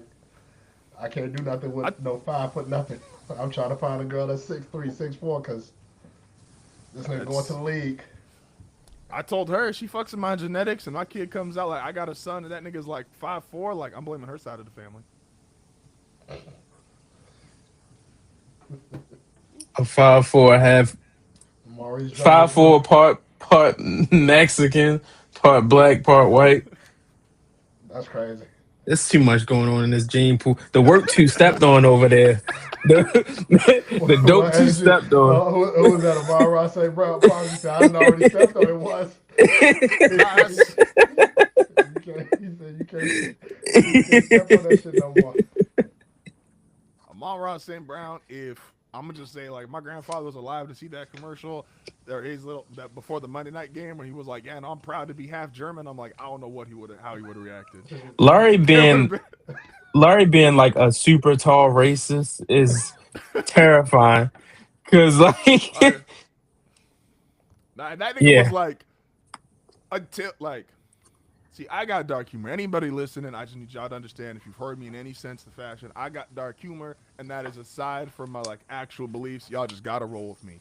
Before it actually happened, Larry was unkillable. Larry put his head through a fucking like windshield like 3 or 4 times in his life. When you say he put his head through a windshield, break that down for me. he So this nigga would means. drive. So he would drive drunk. Like drunk as a motherfucker. Like he didn't care. Okay. Hey, this is back in. So you got to go like timeline wise. He's what? This is how. See, Larry's how I remember age because he's exactly 50 years older than me. So what? So 31. So 81. So go back about 30 years ago. Yeah. No, fuck. Go back 50 years ago. Gosh, damn. So this is in the 70s. Drive home drunk, figuring like I could do it. 3 different car accidents. Nigga's head went like because he didn't wear a seatbelt. Went fucking straight through his windshield. Cops find him. Wasn't Like, thing back there. Nah, it was. That's you got a little slap on the wrist. Nigga went and got some stitches and called it a day. Clicking a ticket, condoms, fucking, Oh yeah, no. none of that shit. Yeah, so, but yeah, no, he was 30 as hell. I was like, damn, that's crazy. You come from a family of giants. That's valid. And you But married the it's funny complete opposite of like what you grew up around. because my aunt, her husband is 5'6". He might even be 5'5". I don't know. Like once you had a certain height, I stopped paying attention to niggas like what they say they are, they're not. And so he's about 5'5", 5'6", and you can see it all in her kids, right? Like so, I got a cousin who's short. I got a cousin who's, if my cousin Sam's like 5 foot on a good day. That was the other funny thing of like living the experience I had. Like I got a white cousin, like just pure white, and we went to the same elementary school. We lived in the same house together, and I'd be like, "Oh, that's my cousin at school." Look at me like, "I ain't your fucking cousin." You're like, Pure "What do you white mean is this?" very funny. Yeah, and I'm just like, and high key, my elementary school and my middle school, probably a little racist. I'd imagine. And so, because we used to have we are gonna get the POC, I promise. Some of these stories they pop in my head, they make me laugh. Our middle school, they divided us into houses, and so like you had earth house, water house, fire house, wind house. That's how they separate all the kids. And so, and there was like this rumor kind of among the kids. I laughed at school. And there was always this thought because like they had firehouse was in like the back of the school, and you just predominantly saw a lot of niggas who was brown and black. And so it was like, hey, what the fuck's going on over here? But then I ended up in Earth House, which was towards the front of the school, and it was always one of those things. It's like, oh look, see, they're not all in Firehouse. Justin here. And then as I got a little bit older, I think back on it, and I'm like, oh, I know why. Because my white grandmother called and said, I'm enrolling Justin in this middle school. And they thought like, oh, great, we know exactly where to put him. I showed up on day one. They looked at me like, hey, man, we fucked up. You're in the wrong house. You was the token nigga. You was the token nigga as a kid. They was segregating the school, man. They had all the niggas in the back. That's crazy, dog. That's insane. They was looking at Justin like, look at this house, nigga. They Rosa Parks to school? That's fucking nuts, bro. Because my elementary school, you talk about different experiences. There was probably less than 10 of us, like 10 non-white kids. And like 2 of them was me and my sister, and then we had an Asian family that lived down the street. And so that was 2 more of us. And I was like, the chains. What the fuck, man? What is this demographic? I lived in an old person neighborhood, so it was like the kids, there's all the old people that had kids, and all the old people was all white people. That was. Damn. So, speaking of that, some shit Pac would not have enjoyed. You could say that again. You could say that again. My fucking school crazy. Oh man, where do we want to start with All Eyes on Me, man? Classic album, all-time artist. Where do you? I got my question. A, is this Pac's best album? Let's start there. You could argue it is this or Machiavelli or Me Against the World. He got other shit to you could argue. I would say it is personally. This is my favorite Pac album, but I don't think it's his undisputed best album. I think I'm in that same boat. Like I think his other albums could definitely be, he got other albums that could be debated, but I probably got this as number one too. Track list. And I mean, like when you talk about like double disc, like and He ain't like got an album with more slap and bangers on slaps it. on, and that's what I was going to say. You talk about slaps on both, like yeah, nah. Is so with that, and I've just pulled up my questions here that I started thinking about for All Eyes on Me. Is Pac for the guys that are consensus in that like top five, top six range? It feels like we always kind of know what their best project is, right? Like Hmm. it's very rare. Like you'll hold okay, reasonable doubt. Nas probably has turned into this. Like Illmatic has been like what's attached to him for most of his career. I feel like that answer has started to change a little bit later. Um, Again, I still got Wayne really high up. Carter 3, like Biggie, Life After Death. Like, is Pac probably the best artist that doesn't have like a definitive? That's his best work. Carter Three not Wayne's best album though. It's like his most popular. I think it's the one most attached to him. Yeah, that's fair. So, because I could argue, and I do make the argument. I think Blueprint and Reasonable Doubt are way closer than people want to talk about. But I get why Reasonable Doubt is the consensus one. You said is Pac the best with like a undisputed best album? Like without, yeah, without like the undisputed. Because I agree. I think Me Against the World Gets Love. I think I'm going here right now. Like, um, Machiavelli. Machiavelli, obviously. Like, there's, I don't know if I, niggas, if you I don't polled think he 100 niggas, is. you get a lot of different answers for like what's Pac's best work. Yeah, I don't think he is the only one with that. I wouldn't say issue, but he's not the only one like with that title on him as far as best work. I think, like you said with Nas, the more we get into the years, it was always Illmatic. I think a lot of people come around on it was written. Um, it was, I think for Kendrick, it was always Good Kid, Mad City. But I think the more time go by, you see some people throw into Pimp a Butterfly. You see some people even say GNX is his best album. So I think that happens with a few artists. It's not many. It's definitely not many. It's a probably a handful of guys, but like he's not the only one with that though. Kendrick is a good example because I de facto go to Good Kid, Mad City for Kendrick, but To Pimp a Butterfly gets a lot of consideration for that. That's fair. GNX, I won't. I love GNX, so GNX ain't his best album, respectfully. GNX is dope, but that ain't his best work. I I think think I think it's definitely people that feel that way though. It's people that felt like they probably couldn't get into Kendrick like that before GNX. I was going to say I think also if you're from the heart of LA, like that area, Compton, South Central, shit like that, I think Mm-hmm. GNX in the way it was so West Coast centric probably spoke to you a lot. It That's sound like fair. an LA album. Hmm. It That sound like part's a fair. West Coast album. No, definitely. It's definitely his most West Coast sounding album.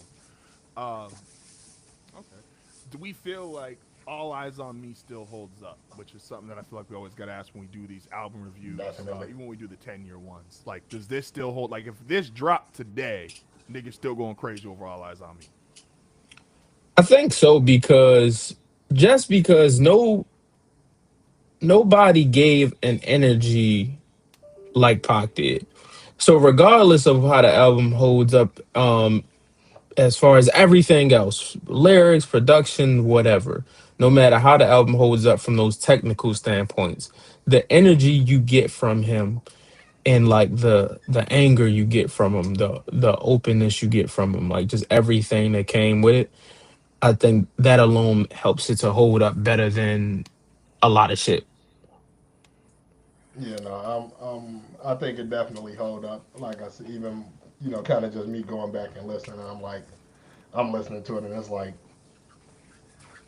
all of it, it's still going crazy. Like I mean, just from the beats to the to the bars and all of that shit. Like I think it holds up. I don't know how I feel like it would be how it would be received if it dropped today, just because times are so different. Like I mean, that's a long fucking album. Like the songs on here is, I mean, but aside from it being a double disc, these songs is 5-6 minutes. Like, so I don't know, like, like I don't know how that holds. I can't say like if it dropped today, it would be what it was. But like I think I would say it holds up for sure.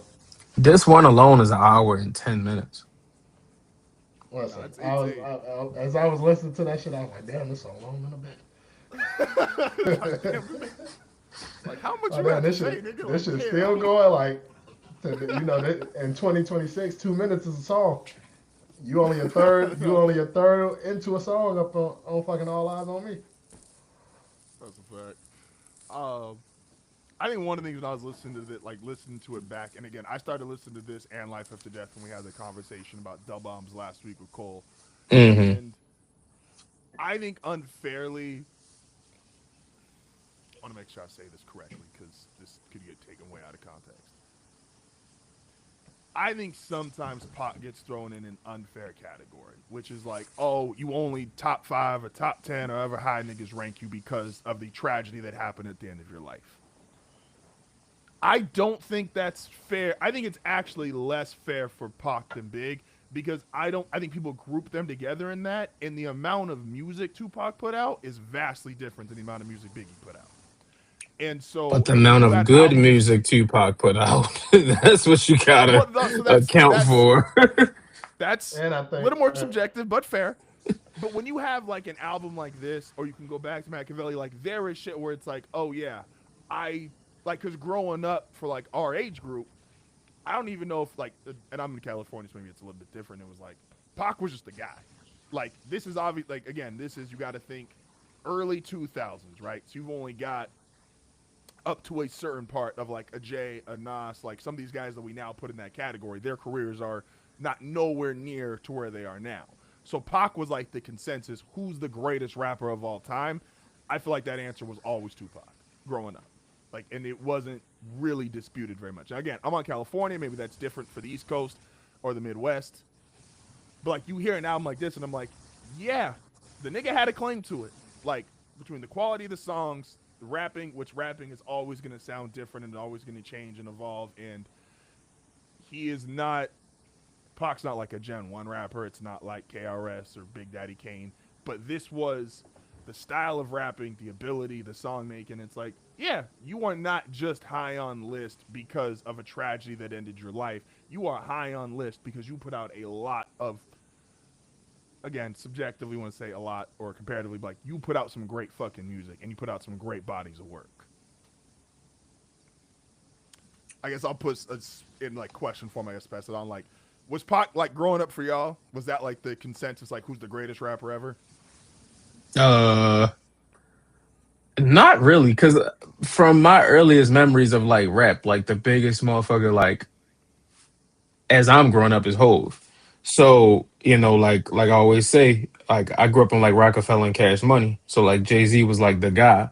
But when I'm thinking about like older rappers or like who did people always say was like the best rapper to me, it was Biggie. Like my mom would have said like Biggie, or my dad would have said Biggie and shit like that. So um definitely a coast thing, but I think it's also just a matter of like no rapper at that time, no rapper since, maybe some rappers since, but I don't think it's in the same way. No rapper since has made you feel like Tupac made people feel. Like everything Tupac said had people just hanging on the edge of every word. Like it meant everything. Rather that was a revolutionary statement in how we should approach our blackness, or rather that be his hate for like Biggie and Bad Boy, or his hate for the street niggas in New York and things like that. Like everything he said meant something to people, and I don't think a rapper since has really had that effect on motherfuckers, especially at 24 years old, 25 years old. Like, No, the age is always crazy when you think about like how old he was when he was doing some of this stuff and what he was saying. It's like, oh, you was living differently. Yeah, no, I think What was it like in the Midwest, Will? probably more similar to like just what Tony was saying, and not even like I grew up around. So I grew up around a lot of like people listening to Tupac also, but I think it was definitely kind of growing up. I was hearing a lot more like Jay Z and Nas as far as being like the best rappers. Um, Hmm. but I mean, but I grew up like hearing a lot of Tupac music. Like my family played Tupac. Like I got cousins and shit like that love Tupac. So that was like a regular as far as in rotation. But when the conversation were around who was the best rapper or who the best rappers were, it was always. I mean, and I had a few people in my family for sure that would have said Tupac, but I think the majority was like Jay Z and Nas. No, it's valid. And again, like I And I said, think growing up I in think just the California. yeah, I mean, and not even just that, but even like Chicago, like, and maybe some other places in the Midwest are probably a little bit more like East Coast like leaning when it come to Hmm. music and shit like that for sure. No, it's valid. The You just go down this track list of like ambitions as a writer is on here. Two of America's Most Wanted. Slaps. Excuse me. How Do You Want It? Hearts of Men. California Love remix. I ain't mad at you. Life goes on. I Picture me rolling. Picture Me Rolling. Like there's just so like this album in its entirety is like you gonna be hard pressed to find how without giving like an exact list because I'm not trying to throw niggas on the spot with like give me 1 through 10 albums. Where should this album sit in like off the top of your head? Like should it be in like and I'm just like consideration top 10, top 20, top 30? Like what's the range you feel like this should comfortably be in? It's the top 10 album to me, and he made this bitch in like 3 weeks. Like that's the thing that like is always just so crazy to me when when I hear people talk about this album, or whenever people talk about this album. It's like, bro, he made this motherfucking 3 weeks. He made this album in weeks. And it's believable. Like a lot of niggas like lie and say like, "Oh, I made this in like overnight," or "I did this shit this one time." Like, Pac is one of those. Like you talk about the energy and like the way he presented himself and how he went about stuff. Like that shit feels believable. Like a lot of niggas will lie and say, like, "Man, I did 40 songs last night," and I'm like, "Man, I bet 39 of them shit was awful, and you gonna turn them all into one song in 5 months." But like some of the stories, like the way again he presented himself, even if it's not true, it feels like facts. So like, yeah, this nigga did this in 3 weeks. Like, yeah, I believe it. He Got a gets gut out feeling, and he went in there. he gets out of jail in October of '95. Like the album is originally intended to come out on Christmas of '95. They pushed the album back. They pushed the album back. It comes out February, was that 13th of '96? Comes out February 13th of 1996. I just like the work ethic. Number one, you could tell like how hungry he was. You could tell the situation he was in with his death row deal, which is a whole nother thing within itself. But it's crazy that this you could get this quality like that quickly, and this shit holds up over time. And Mm-hmm. like I said, this is a top 10 album all time to me. Is it closer to 10? Is it closer to 5? I'm not sure, but it is in the top 10. I got the top Will, 10. what you? So I'm close to it. I think if I actually write out my 10, it's again, it would be like it's probably realistically between like 9 to 12.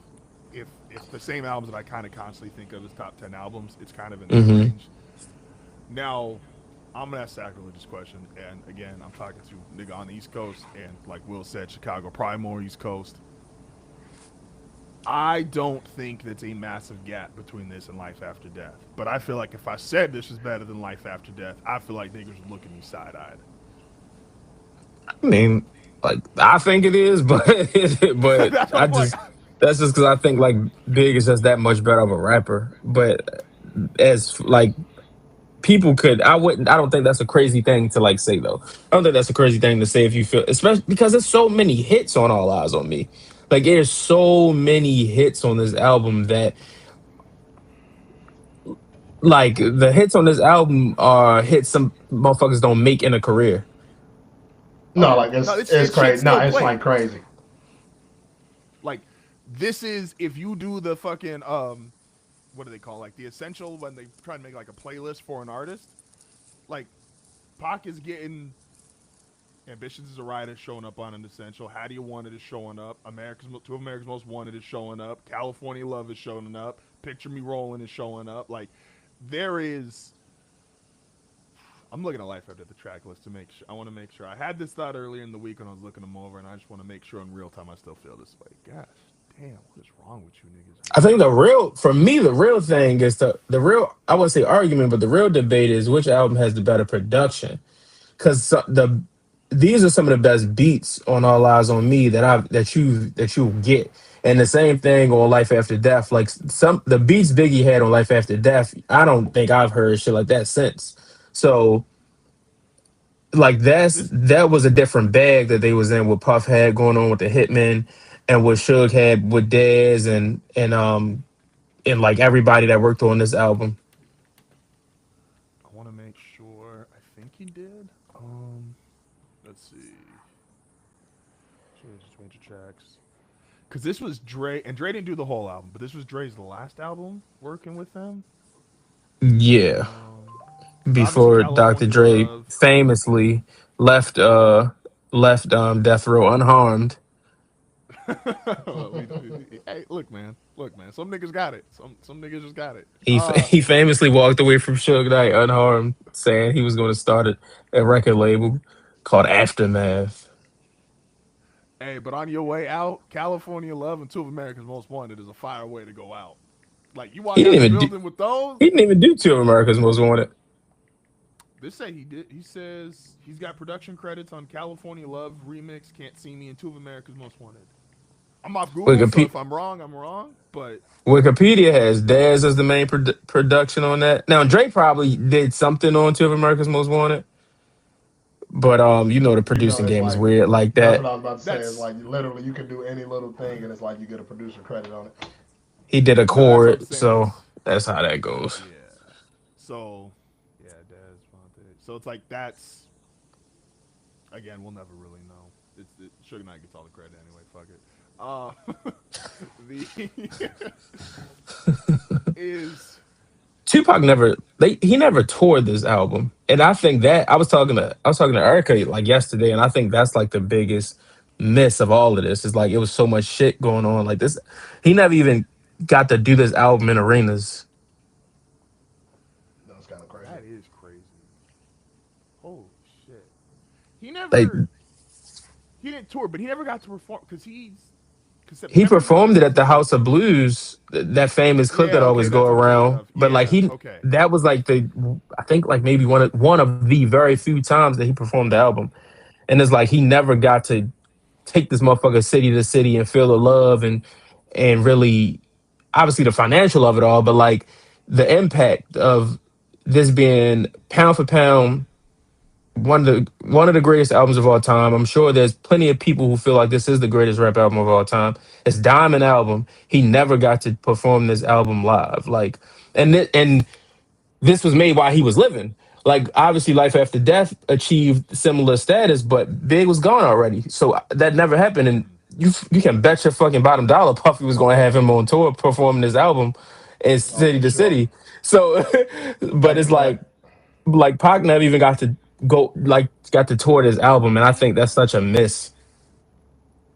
no it's yeah that's crazy damn I do think because the house because I get fucked up with because I know people do it differently and obviously it was different back in the 90s of like doing solo shows versus going on a full tour and I think at this Hmm. point like most artists if they're doing performances they're pretty much all tour based. It's very rare you get somebody that's like Cole, for example, used to do that with like the Dollar and a Dream shit, and some of them were tours, and some of them the nigga just popped up and said, "Yeah, I'm doing a show tonight, Nick Dollar, come on through." And but that's like such a rarity now versus um, what happened like during the '90s. Gosh damn, is there? And this is like a cop out kind of question, but to your point of the energy and the style and the feel, like we ever gonna get another Tupac? And that's a loaded ass question, and Why there's a be? lot that goes into that. Like, are we ever gonna have? And maybe we should never have one because there's reasons not to. But like, when we talk about, because this is always my thing when it comes to like both music and sports, I feel like they're both in a similar boat. Like, I love the fact that I'm gonna sound like an old man criticizing younger artists. I love the fact when like major artists sound differently, right? Like I love the fact like you take our era, right? Like Wayne don't sound like Nelly, Nelly don't sound like 50, 50 don't sound like Jay. Like they all sound different. They all have clearly unique ways of rapping, clearly unique ways of making music. But even then, you always see influence, right? Pac obviously was a huge influence, but I don't think we got a nigga who could be like, that's Pac 2.0. The same way I See, feel like we've looked at other artists. but when you Like say in like 50, like Pop Smoke, rest in peace, kind of was people were saying like, oh, he sounds like younger 50 again. so when you say are we ever gonna get another Tupac? What do you like when you say we? Like for who? For, like hip hop. And I get it, it's a weird loaded ass question, but like would hip hop ever see like would we ever You have another Tupac?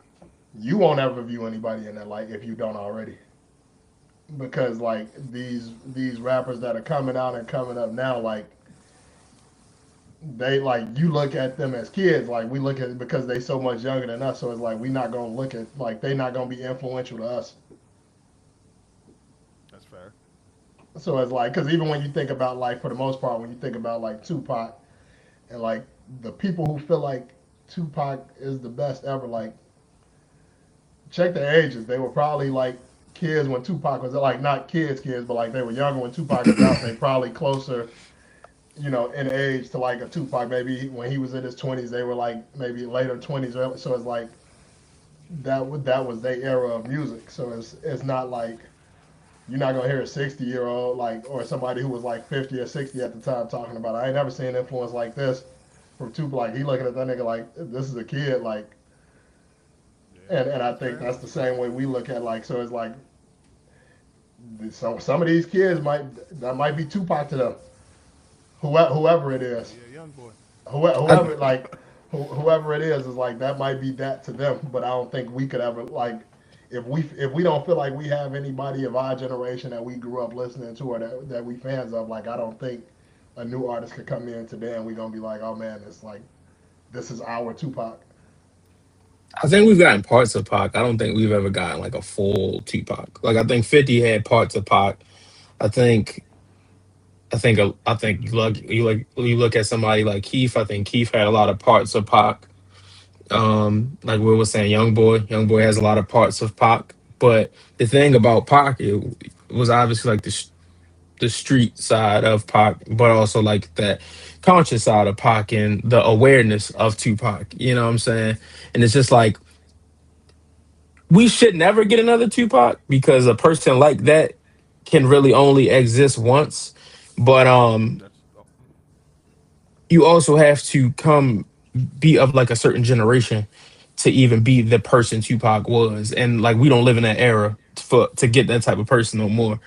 And like Will was saying, also is like I'm sure there's plenty of kids out there that feel like they got their versions of Tupac, be it Young Boy, be it fucking Young Thug, whoever it might be. Like just mm-hmm. a lot of rappers that have come through over the last decade or so, and a lot of younger people, I should say, like younger adults and kids might look at in like a magical type of sense. You know what I'm saying? Like X had a lot of Pac in him, and that was like just shortly after Tupac. So X is I I don't want to get to that because that's X is always kind of interesting to me, because a lot of his again now if we do an energy, then that's where X is a lot like Pac. Like X and Pac are both top five in energy. Like if you want to talk about like a nigga who just raps and you feel that shit, like it is you will elevate what they say because of the way they deliver it and the energy and all that. Um, I know a lot of people over here do. I don't personally, even if like I think they stand for a lot of the same things and that's where the connection is, but I still feel like they're different. Like do y'all think Kendrick is Pac like? Pac like, I mean, sure. Pac, and what way exactly?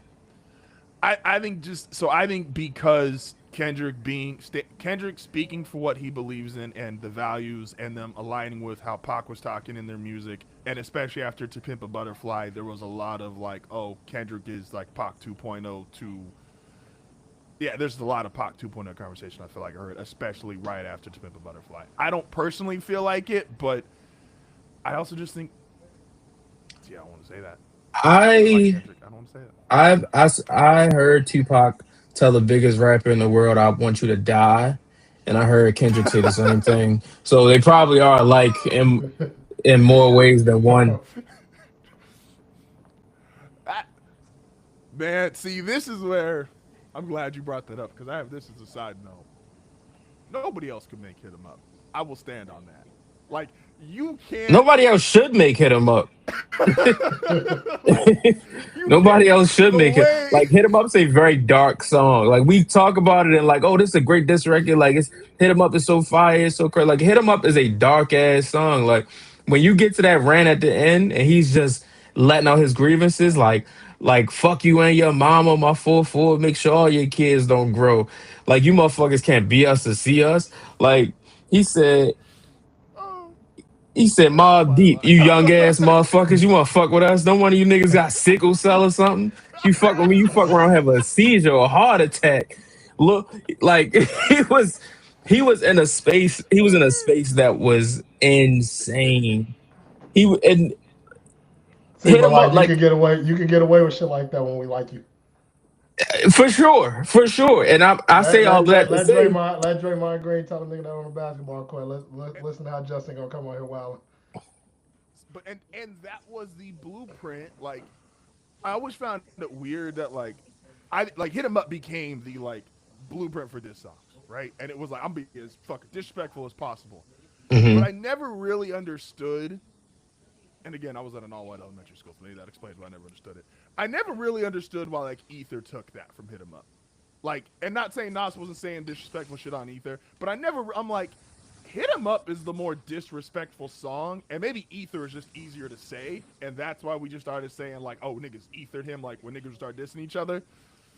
It's just where they were at the time because you got to look at that time like Jay's the biggest street, like he's the biggest motherfucker in the hood at the time. Like Eminem was doing bigger numbers and Nelly's doing bigger numbers and stuff like that. But like Jay the nigga in the hood in the streets. Like Jay is that guy. So and he came at Nas first.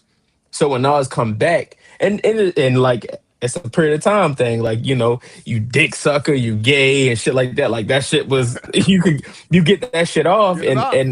it's gonna catch a lot of like ears at that times. And it's Ether's a very specific beat.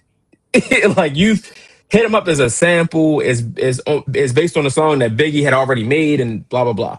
Ether is like a very specific Ron Browse beat, and you Fuck put Jay-Z you is a good can way to start it. and you open the song Like, like that. You combine all of that, and that's why like it's people, like oh he got ethered, and this like it holds up differently in the culture over time. Even though I think we'd all agree that like hit. nah, Hit 'em Up is some like, I used to have a playlist of just diss songs, and every I time think like go ahead, bro. Hit Go 'em ahead. Up Go ahead. comes up, and it's like even with like because back then it was like Hit 'em Up. You had no Vaseline on there. I had 50. You could argue it's like there's a couple songs. I just think I threw any song he was just yelling at Ja Rule, and I'm like, yeah, I'm gonna count this as a diss. So half a Get Rich or Die Trying. Um, and it's Most like, of Get Rich or Die Trying. and it's like, but you go down the list, and it's like, nah, man, don't nobody get. Again, Ether was on. I'm like, no one really had. And I keep going back to it, but it's like Pac's energy is literally 101. Like X might be two if we go on like best energy in hip hop ever. And no disrespect to DMX, rest in peace. I still feel like there's a gap. Like nobody can rap like Pac when it comes to that presentation and energy. In real time, somebody actually had really high on the list is like I have Cardi really high on that list because, and I don't give a fuck if all her shit is Playboy not or written by B? her. Like Cardi B, like Okay. Cardi when she delivers again because I'm under the assumption like most of it is not written by her. The way she can deliver a song though is fire. Like I don't give a fuck who writes it. What's your definition of really high on the list? Like out of niggas who can like rap a song with great energy and performance, out of people that are active, Cardi might be top 5. Like out of active rappers, Cardi might be top 5. I I don't hate that. I don't hate that. Nah, not out of active rap. I mean, out of active rappers. Like, I thought you was because I talking don't like really all think time shit, because you talked about DMX and all Tupac and time is said she was tough. really high on the list. So I was trying to figure out where she So it's fell on not that top list. 5 all time. Because I think my top 3 are kind of like I'd be tough to push. I would go Pac, X, and Bus as far as like top 3 like energy. Um, So your thing is high energy. Cause it's high energy. It's delivery. my list I think is based differently. So is yours like high energy that can bring like a high energy? You bring that song to life. So like if you remember the X tribute, I don't think anybody else could have delivered the finale of that besides Busta Rhymes. Like when Up in Here played and Busta got on that stage and everybody started going crazy. Like I don't think, no disrespect, because who else they had? They had Locks out there, Method Man was out there, Swiss was out there. Like I don't think any of them, no disrespect to them, because obviously I think Kiss is a better rapper, but like I don't think they could have delivered that song the way Busta Rhymes delivered it. And I think that is a skill. And Busta's really good about that. And X was Yeah. obviously great at that, and Pac is great at that. So that's kind of, I guess, my criteria. It's not an exact definition, but like you see it. Like Drake never Gotcha. had great energy, even though he had a million hits. Like if you watch Drake perform, it was like nigga just kind of running around on stage. Like we all fucked with the songs, but it's not like he's delivering some crazy performance or having crazy energy. To that, I would say there are Drake records where the energy for me is like exactly what I would want it to be though. Like when you think about like them timestamp records, like he brings the energy to those records that I think only he can bring. And Especially when you think sometimes about like what he rapping about. yeah, sometimes like the calmness is the energy. Like like it ain't gotta be like aggressive or shit like that. It's like did you give the song the energy that song needed? Like essentially. So that's, and again, these are all, obviously these can be debated, but like that is part of the performance of it and the delivery, and that is a portion of it. But like if like when 0 to 100 came out, that song immediately like starts off, boom, it's high energy, you going. And when he would do that song, I remember I don't know what tour it would have been, but like Cole brought Drake out, and this is when the song was new, and Drake said, "Can I do it?" and did 0 to 100. And this is at a J. Cole show. Everybody's already going hype because they love Cole, and that This shit is the went. Forest Hills Drive show. Is it? Yeah, and it's the one in Fayetteville. Because he does Yeah, the 30 for and 30 freestyle after that. yeah, and niggas went crazy, and like, No, he does and back to again, back after that. that's another one like that. And I just said Drake's not great at it, but these are good examples of both those songs. Like But even when you I do think there is something to delivering high energy songs versus just delivering like the right performance. Again, these are, I don't know if I'm exactly explaining this correctly, but no, I get what you're like I get saying. it though. yeah, But not it's like everybody can pull and I off an up think in here. but I think that's what kind of Tony was saying. Like I guess when you talk about energy, you more speaking about just high energy. Yeah, primarily. So yeah, that would probably be again, like I said, like Missy's great at it. Um, I haven't seen Missy live, but like I've seen shows and obviously like the two Brother, songs she has. it is a time. I know, I bet. Like Missy is dope as fuck. And again, some of it is to their credit, these guys and Missy that are really great at it, they also make music that is more geared towards it, right? And X is also a great performer because again, X can get in an emotional bag, X can get in a sad bag, and he can also get in that high energy. So like he is just like he's an all-time great for a reason. Um and so performing, and then like you said, Pac. Because like to me, would you consider Big, and I don't know if this is even a fair question necessarily, like where would you rank Big as far as like energy and delivery? um, Energy and delivery. I think for Big, it worked. Like I would say energy's weird because for me, like I don't necessarily rank energy on like the energy you're giving to the song. I rank it on the energy you give me. And Big always gives me like good in it. Like if I'm listening to Big in the gym, or if I'm, I'm doing some work and I'm listening to Big, I'm like, yeah, this is putting me in the mode I want to be in. And it's like, as far as performance goes, like Big is a fantastic like performer. You know what I'm saying? Um, for being like a bigger rapper.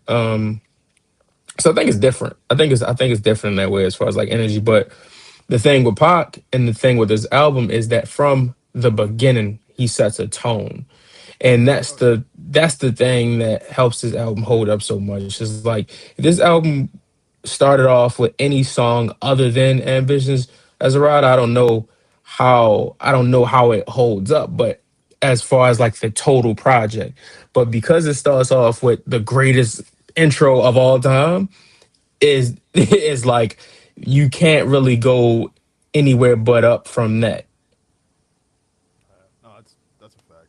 And Big, and this is Big does the cool shit maybe better than any rapper ever, and I just never really know how. Maybe it's just because I'm not cool whatsoever. It's like it's tough for me to judge like the nigga who's just like overly cool, and that probably sounds super critical because I think Nas does the cool nigga shit really well, and I've obviously got Nas really high, but it's like I have trouble judging that because I never get the again, this could be a personal thing. I don't get the cool feel. Like I don't. I'll just be real. Like I don't listen to Nas and Big and be like, man, I feel cool as shit right now. I know who I am, and I'm just like, Shit. I just know like I ain't the cool nigga. So I'm like, y'all niggas can say it in the most fly way ever. Like all this, I'm like, nigga, I ain't cool. Like I like. You mean the feeling of being cool, or like the cool shit they saying?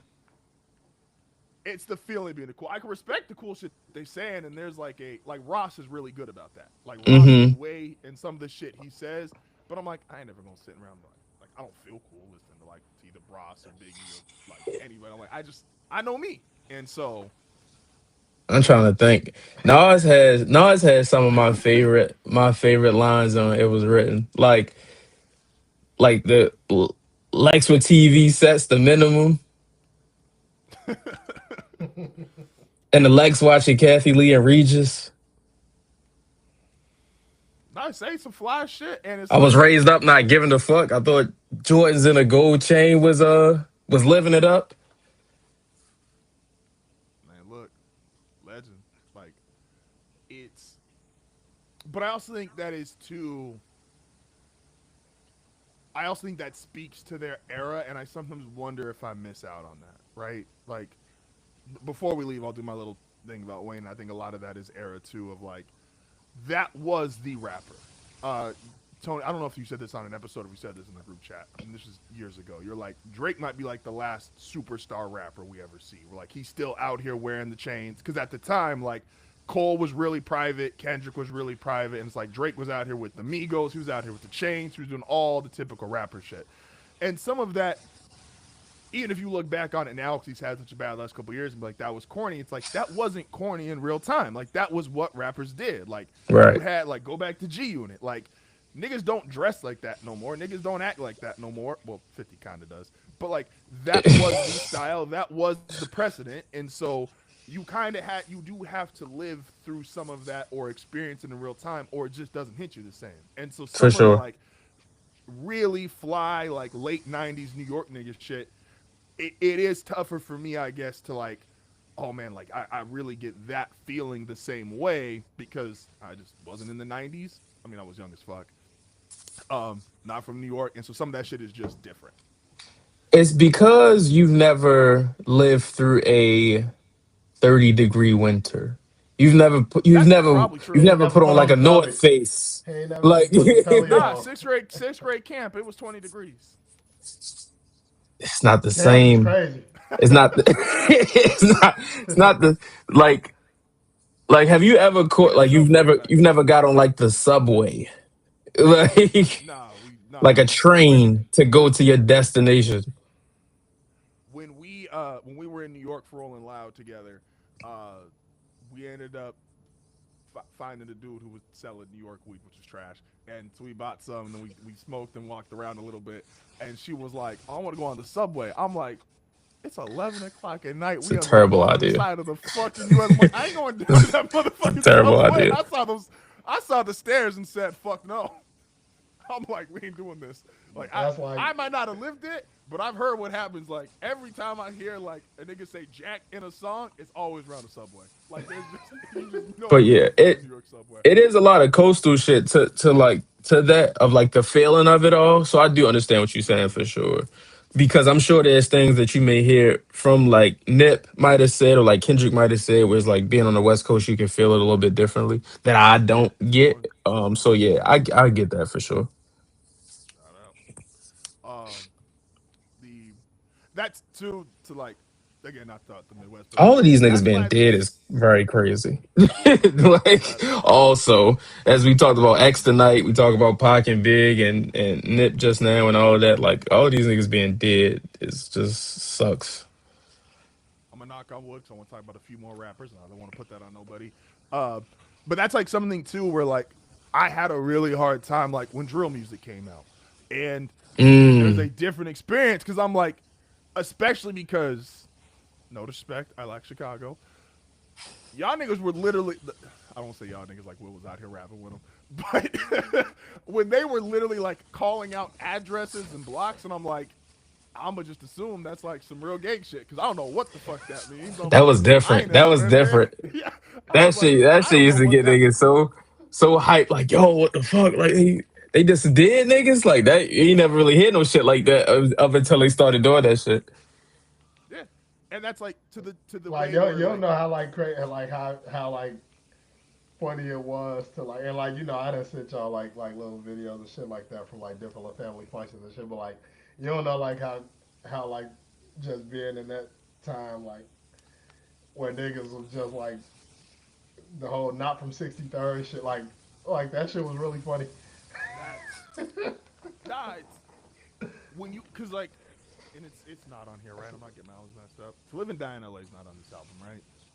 No, No, no, it's not no, on no, that no, album. no. No, no, no. Like when Pac's talking about To Live and Die in LA and he name drops some places, it's like that is if and again obviously wasn't alive or active in LA, but like as I've made trips to LA because she's got family from LA, it's like and you get to see some of that. It's like it is different, and so it is definitely like, and you don't even and I want to say some of the stuff to the effect of like you don't have to be despite what some people might put in their music like you don't got to be like gang banging or extra tough like you could just go to some of these areas and see. I don't recommend going to them if they just talked about them recently and you know they live a certain lifestyle. I might stay away for a little bit and come back later, you know, when it's a little safer. Like if when they got drill music going on, if they say, hey, this block or this address, don't go there tomorrow. Like maybe it's just a good idea to stay away. Like For sure. go back in go back in a few years. But you get to see it, you get to experience it, and it's like, okay, this is dope.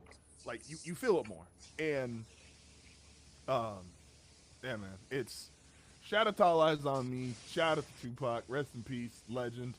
Um he's in my top five. Again, my top five is probably never changing. What's your top five, real quick, before we move? Before we wrap up with Wayne? Jay Nas, Hove, Big Wayne. J Like Nas and Hove. You I said just J Nas Hove. oh I'm sorry. Jay You did Nas, say that. Big I ain't even Pac. I catch said that. yeah. Jay Nas, Wayne, Big Pac. And I don't know somewhat of the age thing. It is gonna be like as much as I've because to me the best shot were like the big three of like Kendrick, Drake, and Cole have kind of like been moving up the most out of anybody as of recent. And even Kendrick's run right now, I'm like, it's gonna be tough for me to put him in there. Um, Now he might get as high as six. I'll be real, but like I don't know if my top five is ever changing. And I think a lot of people do that with age groups. Like you just hit a certain age, and it's like I'm not gonna convince a nigga who's 50 that like if they say LL's top five, and I'm like, hey, you got it.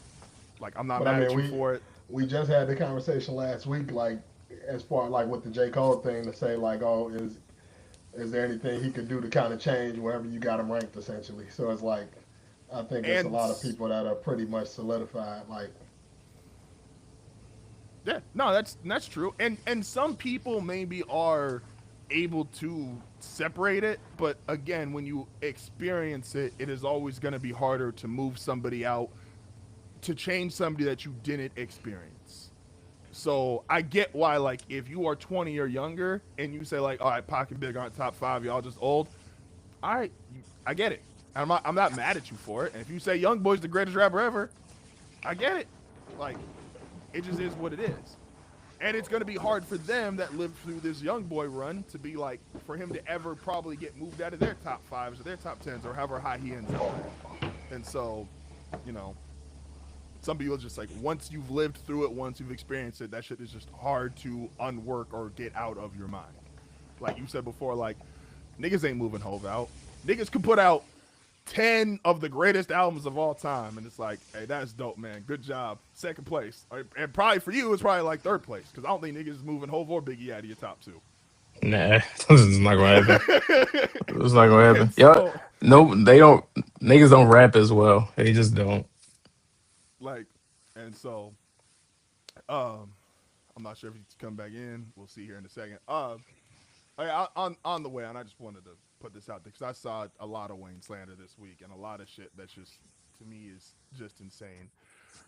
To the 2 biggest talking points, I'm gonna be quick here. The one, Wayne has no substance. And this is unfair. Wayne's best era is the mixtape era.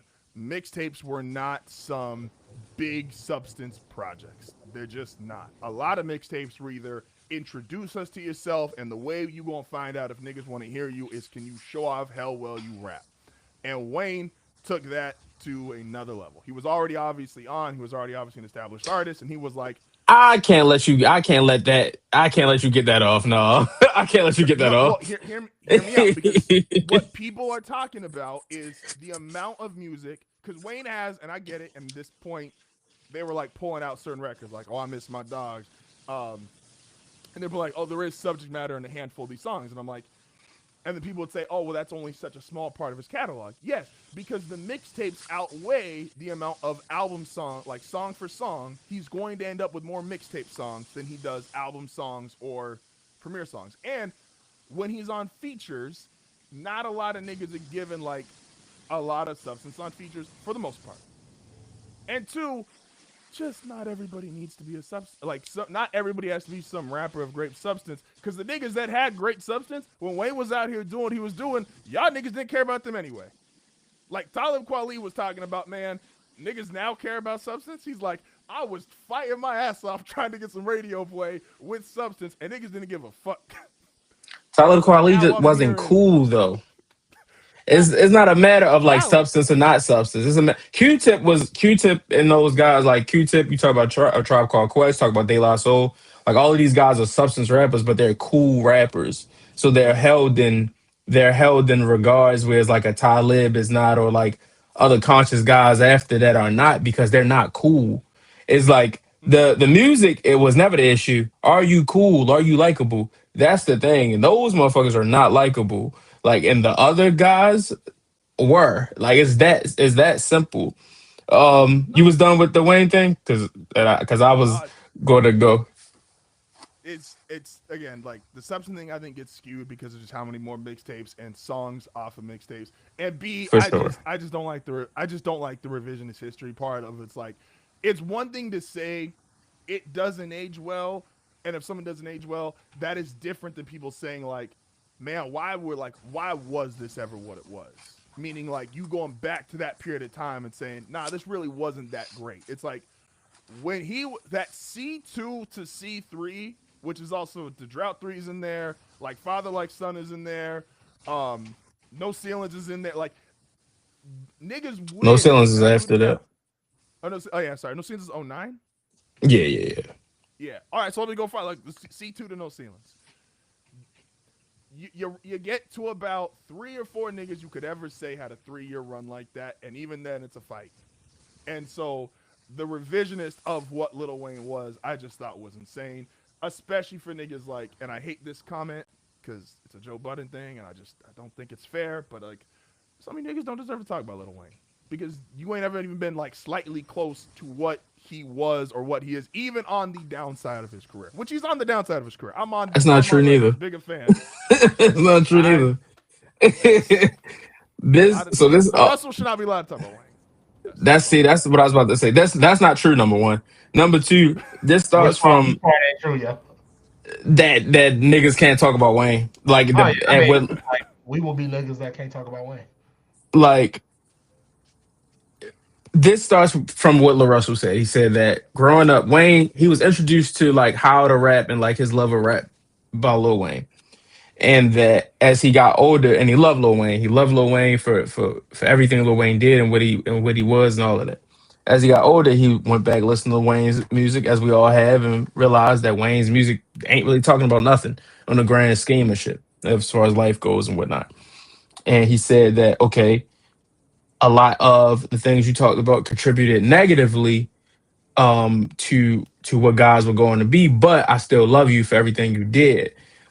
And also he said like Wayne was a kid too. He's like Wayne was a kid, so it's like all he could really talk about was what he knew. I disagree when you say that like mixtapes ain't really room for like substance because a lot of rappers have gotten off substance in mixtapes. Mm. I Everything Wayne did in the mid 2000s has not aged well. Every song he ever made, every mixtape he ever Oh made yeah. ain't aged perfectly, but every everything he made wasn't like ass either in like retrospect. Wayne had a fantastic run and Wayne did a lot of great things. Wayne has not aged well as a rapper. The music he puts out now does not hold up. And some of the records then don't hold up. Like I go back and listen to Carter 3. I'm not like a big Carter 3 guy. Like I go back and I listen to um some of like post Carter 3 stuff outside of like No Ceilings, and I'm not like a big fan of that either. Um I don't think it's fair to say like some of y'all can't talk about Wayne when we think about like musicians who may have takes on Lil Wayne because Lil Wayne at the end of the day is just a rapper, as everybody else is. No, that's fair. And he's just a rapper as No, everybody else is. So it's like, that's the fan of me coming out. no, for sure. That's good. But but it's Wayne's tricky because the more music he makes, the more conversations you can have about what he was. And if you always got to go back to what he was, you're gonna parse out some shit that don't really hold up a lot. Like I think that I think at Wayne's best, I think Wayne at his best was his best rapping self on Carter 2. I think after Carter 2, Wayne is still probably the best rapper, but he's not the best version of himself after Carter 2. Um and I think it's just like a it's just a matter of like I said, and I'll keep saying it. Wayne don't do shit. Like, niggas could not expect Wayne to rap about stuff that he don't do when all he do is get high and watch sports. Niggas can't expect Wayne to All he rap produce, about is drugs and fucking sports references. He and rap so it's about like that. Yeah, he I don't. does. You have to have an expectation of Wayne that like I for sure don't have now, and I can't necessarily say I had then. Like I knew when I was listening to Wayne, I just wanted to hear good raps, and it was a point in time where I stopped. It was a point in time where he stopped rapping well, and like your expectation can't be to hold him to something that he was in 2004, 2005, when that's not who he is no more. And this the last thing I say. Then Will can go and we can rap. But when you go back to Wayne's old shit, you are going to hear some of the best rapping you've ever heard from anybody that's ever rapped. And you're going to hear some shit where it's like, why was this made? That's just how it go. it's I've I'll let Will. I just had the one sentence. Wayne is unfortunately also his worst enemy because Wayne would be looked at way differently if and it's the wildest thing ever, but like Birdman was right, and there's like a lot of music that he should have just after C4, he should have just said, "Hey man, keep it in the tuck. We don't need it. We'll release." Because Wayne was such Wayne is still is just like he can put words together so well. If he did what almost every other old rapper did, which is y'all only going to hear from me a couple times a year, we would have never felt the downfall the way we did. But because he never thought that there was ever like a downgrade in quality, he always produced at that volume, and it was like I'll never forget hearing D4, and it was like that was the it's over, and it was over fast. And then he put out more tapes and more songs and more features, and it was like, oh, we going downhill real quick. If he had just stopped or like slowed down, though, we would still like he would still be in that like I think really revered space, but the nigga just never could do it. He was his own worst enemy. Brian Williams is right, man. It's fucked But up and wild as it is in hindsight. yeah, no, I think part of the problem though is that like the stuff that you saying right now, as far as him, should have stopped kind of at a certain point. Like those are the same reasons we loved Wayne. Like initially, Absolutely. like he kept dropping. Like he wasn't making you wait long for shit. Like features were coming out every other week. Like in between Mm-hmm. albums, he got the mixtapes dropping. So it's like the thing that we criticize him for now, as far as dropping too much and all of that stuff, is the same thing that got him to that status of people saying, "Oh, this nigga the best rapper alive." Like dropping a lot of Absolutely. music is what got you there. Absolutely. And And then funny enough, it kind of go back to I can't remember exactly what you said when we were kind of talking about the Tupac thing, but when you were I think you said something about how people say like, oh well, like he don't got enough music or whatever the case is, and I think oh, we're big. well yeah yeah, so it's kind of like one of those things where like artists who may have passed away young, like you don't get a chance to see them fall off and see how they respond to that and how that happens and how they like because something happened to them while they were at their peak. We only assume they were gonna always be at their peak. Like No, we and you don't assume like, oh no, niggas gotta fall off one day. and it's a fucked up thing, and it's like, and this is like it's just nasty. So I'm gonna knock on wood. And I wish nothing but good health for everybody. Like there is a handful of rappers like if 50 went out right after Get Rich or Die Trying, if Wayne goes out, I'll even give him Carter 4 because I don't think Carter 4 is terrible. But like if he went out right after Carter 4, like there's these guys who you would put in these conversations of like, oh yeah, of course they're the greatest rapper ever, or they're in that conversation of the handful of greatest rappers ever because it was cut short. We didn't see the fall off. Um, And we just and always assume like, oh, this is where he was at when he died. Like he didn't have no like we think that the only path is to keep going up, or we just assume absolutely, that the only path is like upward from there. Like we don't even say like everything could have been asked after that. We don't even think that's a possibility. Because we never saw motherfuckers fall off. Like we really the first generation to like see guys fall off. Because even when you think about rappers when we were like before we were born or even when we were babies, is like LL ain't fall off. LL just got kind of older, and people just consider that to be like washed up, if you will. Like LL didn't start making bad music or bad albums. He shifted lanes more so, and that changed. Or when you look at like Rakim, you look at Kane, or you look at just any of those era guys, like they just kind of stopped making music because rap was a young man's game. When we get older and we see guys like literally fall off, like we see Kanye lose his mind and fall off. We see Wayne not make the same quality of music. We see Eminem not make the same quality of music, and like if it's a weird thing, but I've always tried to not judge these motherfuckers by the standards I held them to when I was a kid. But I think no, I for think sure. with some of them too though, and like and this is just speaking about like rap. I think when you think about the people like 50 Cent, like even if people don't view 50 Cent as falling off because 50 Cent went into another lane, even though it's Mm-hmm. not. Mm-hmm. Um, you think about LL, like he went into like acting. Mm-hmm. Mm-hmm. Think about somebody like Ludacris, who Movies, he yeah, didn't have his same status as a don't have that same status as a rapper, and like some of his later albums weren't as acclaimed as like some of his earlier stuff, but he in another lane. So it's like we don't look at Luda and say Luda fell. It's only the people that only rap that get that stigma. So it's that's true. like name a rapper who got off into like acting or anything else that we view and say, oh yeah, they fell off.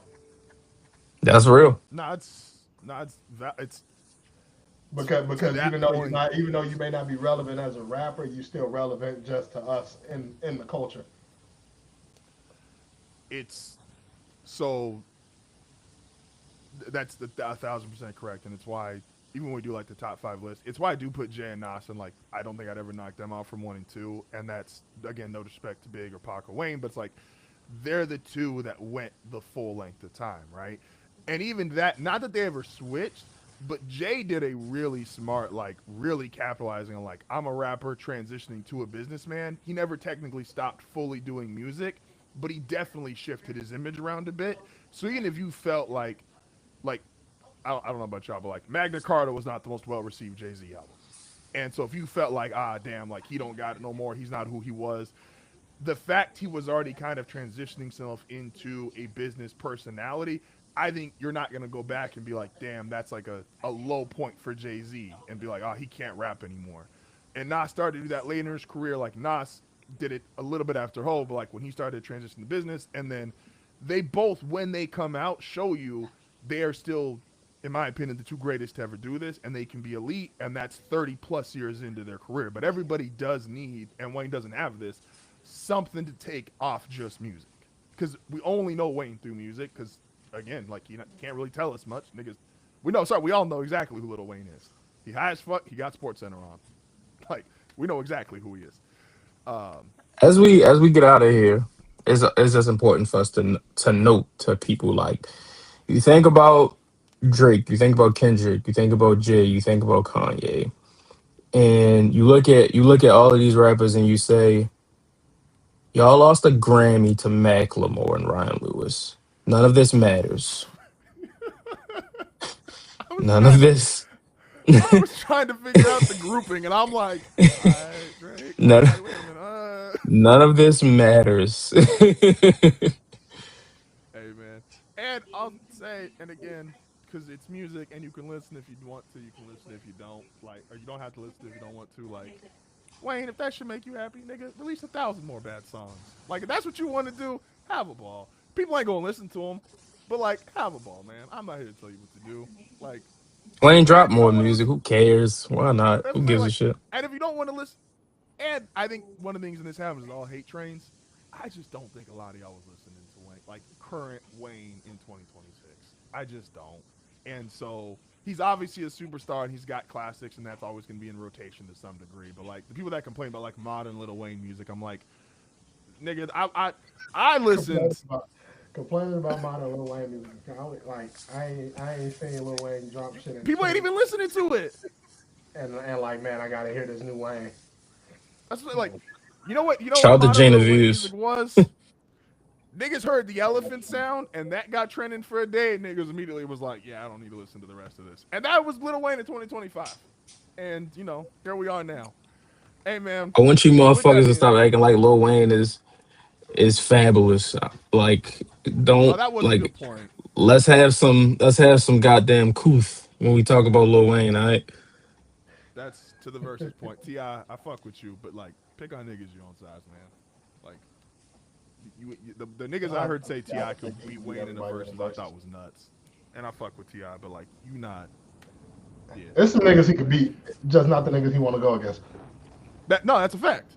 That nigga Right. want, he would, Yeah, I can beat a lot of niggas, just nobody he named that he want to go against. like, you in And a like great room, respect me. not like and niggas like fight like I think people still love Ti. I think it's a lot of people that still like Ti, but not as much as the niggas you want to go against. That's a fact. Hey man, with that being said, appreciate y'all as always. Don't forget, check us out YouTube, wherever you get your podcast, Apple, Spotify. Go check out the TikTok. We appreciate y'all as always, and we're gonna catch y'all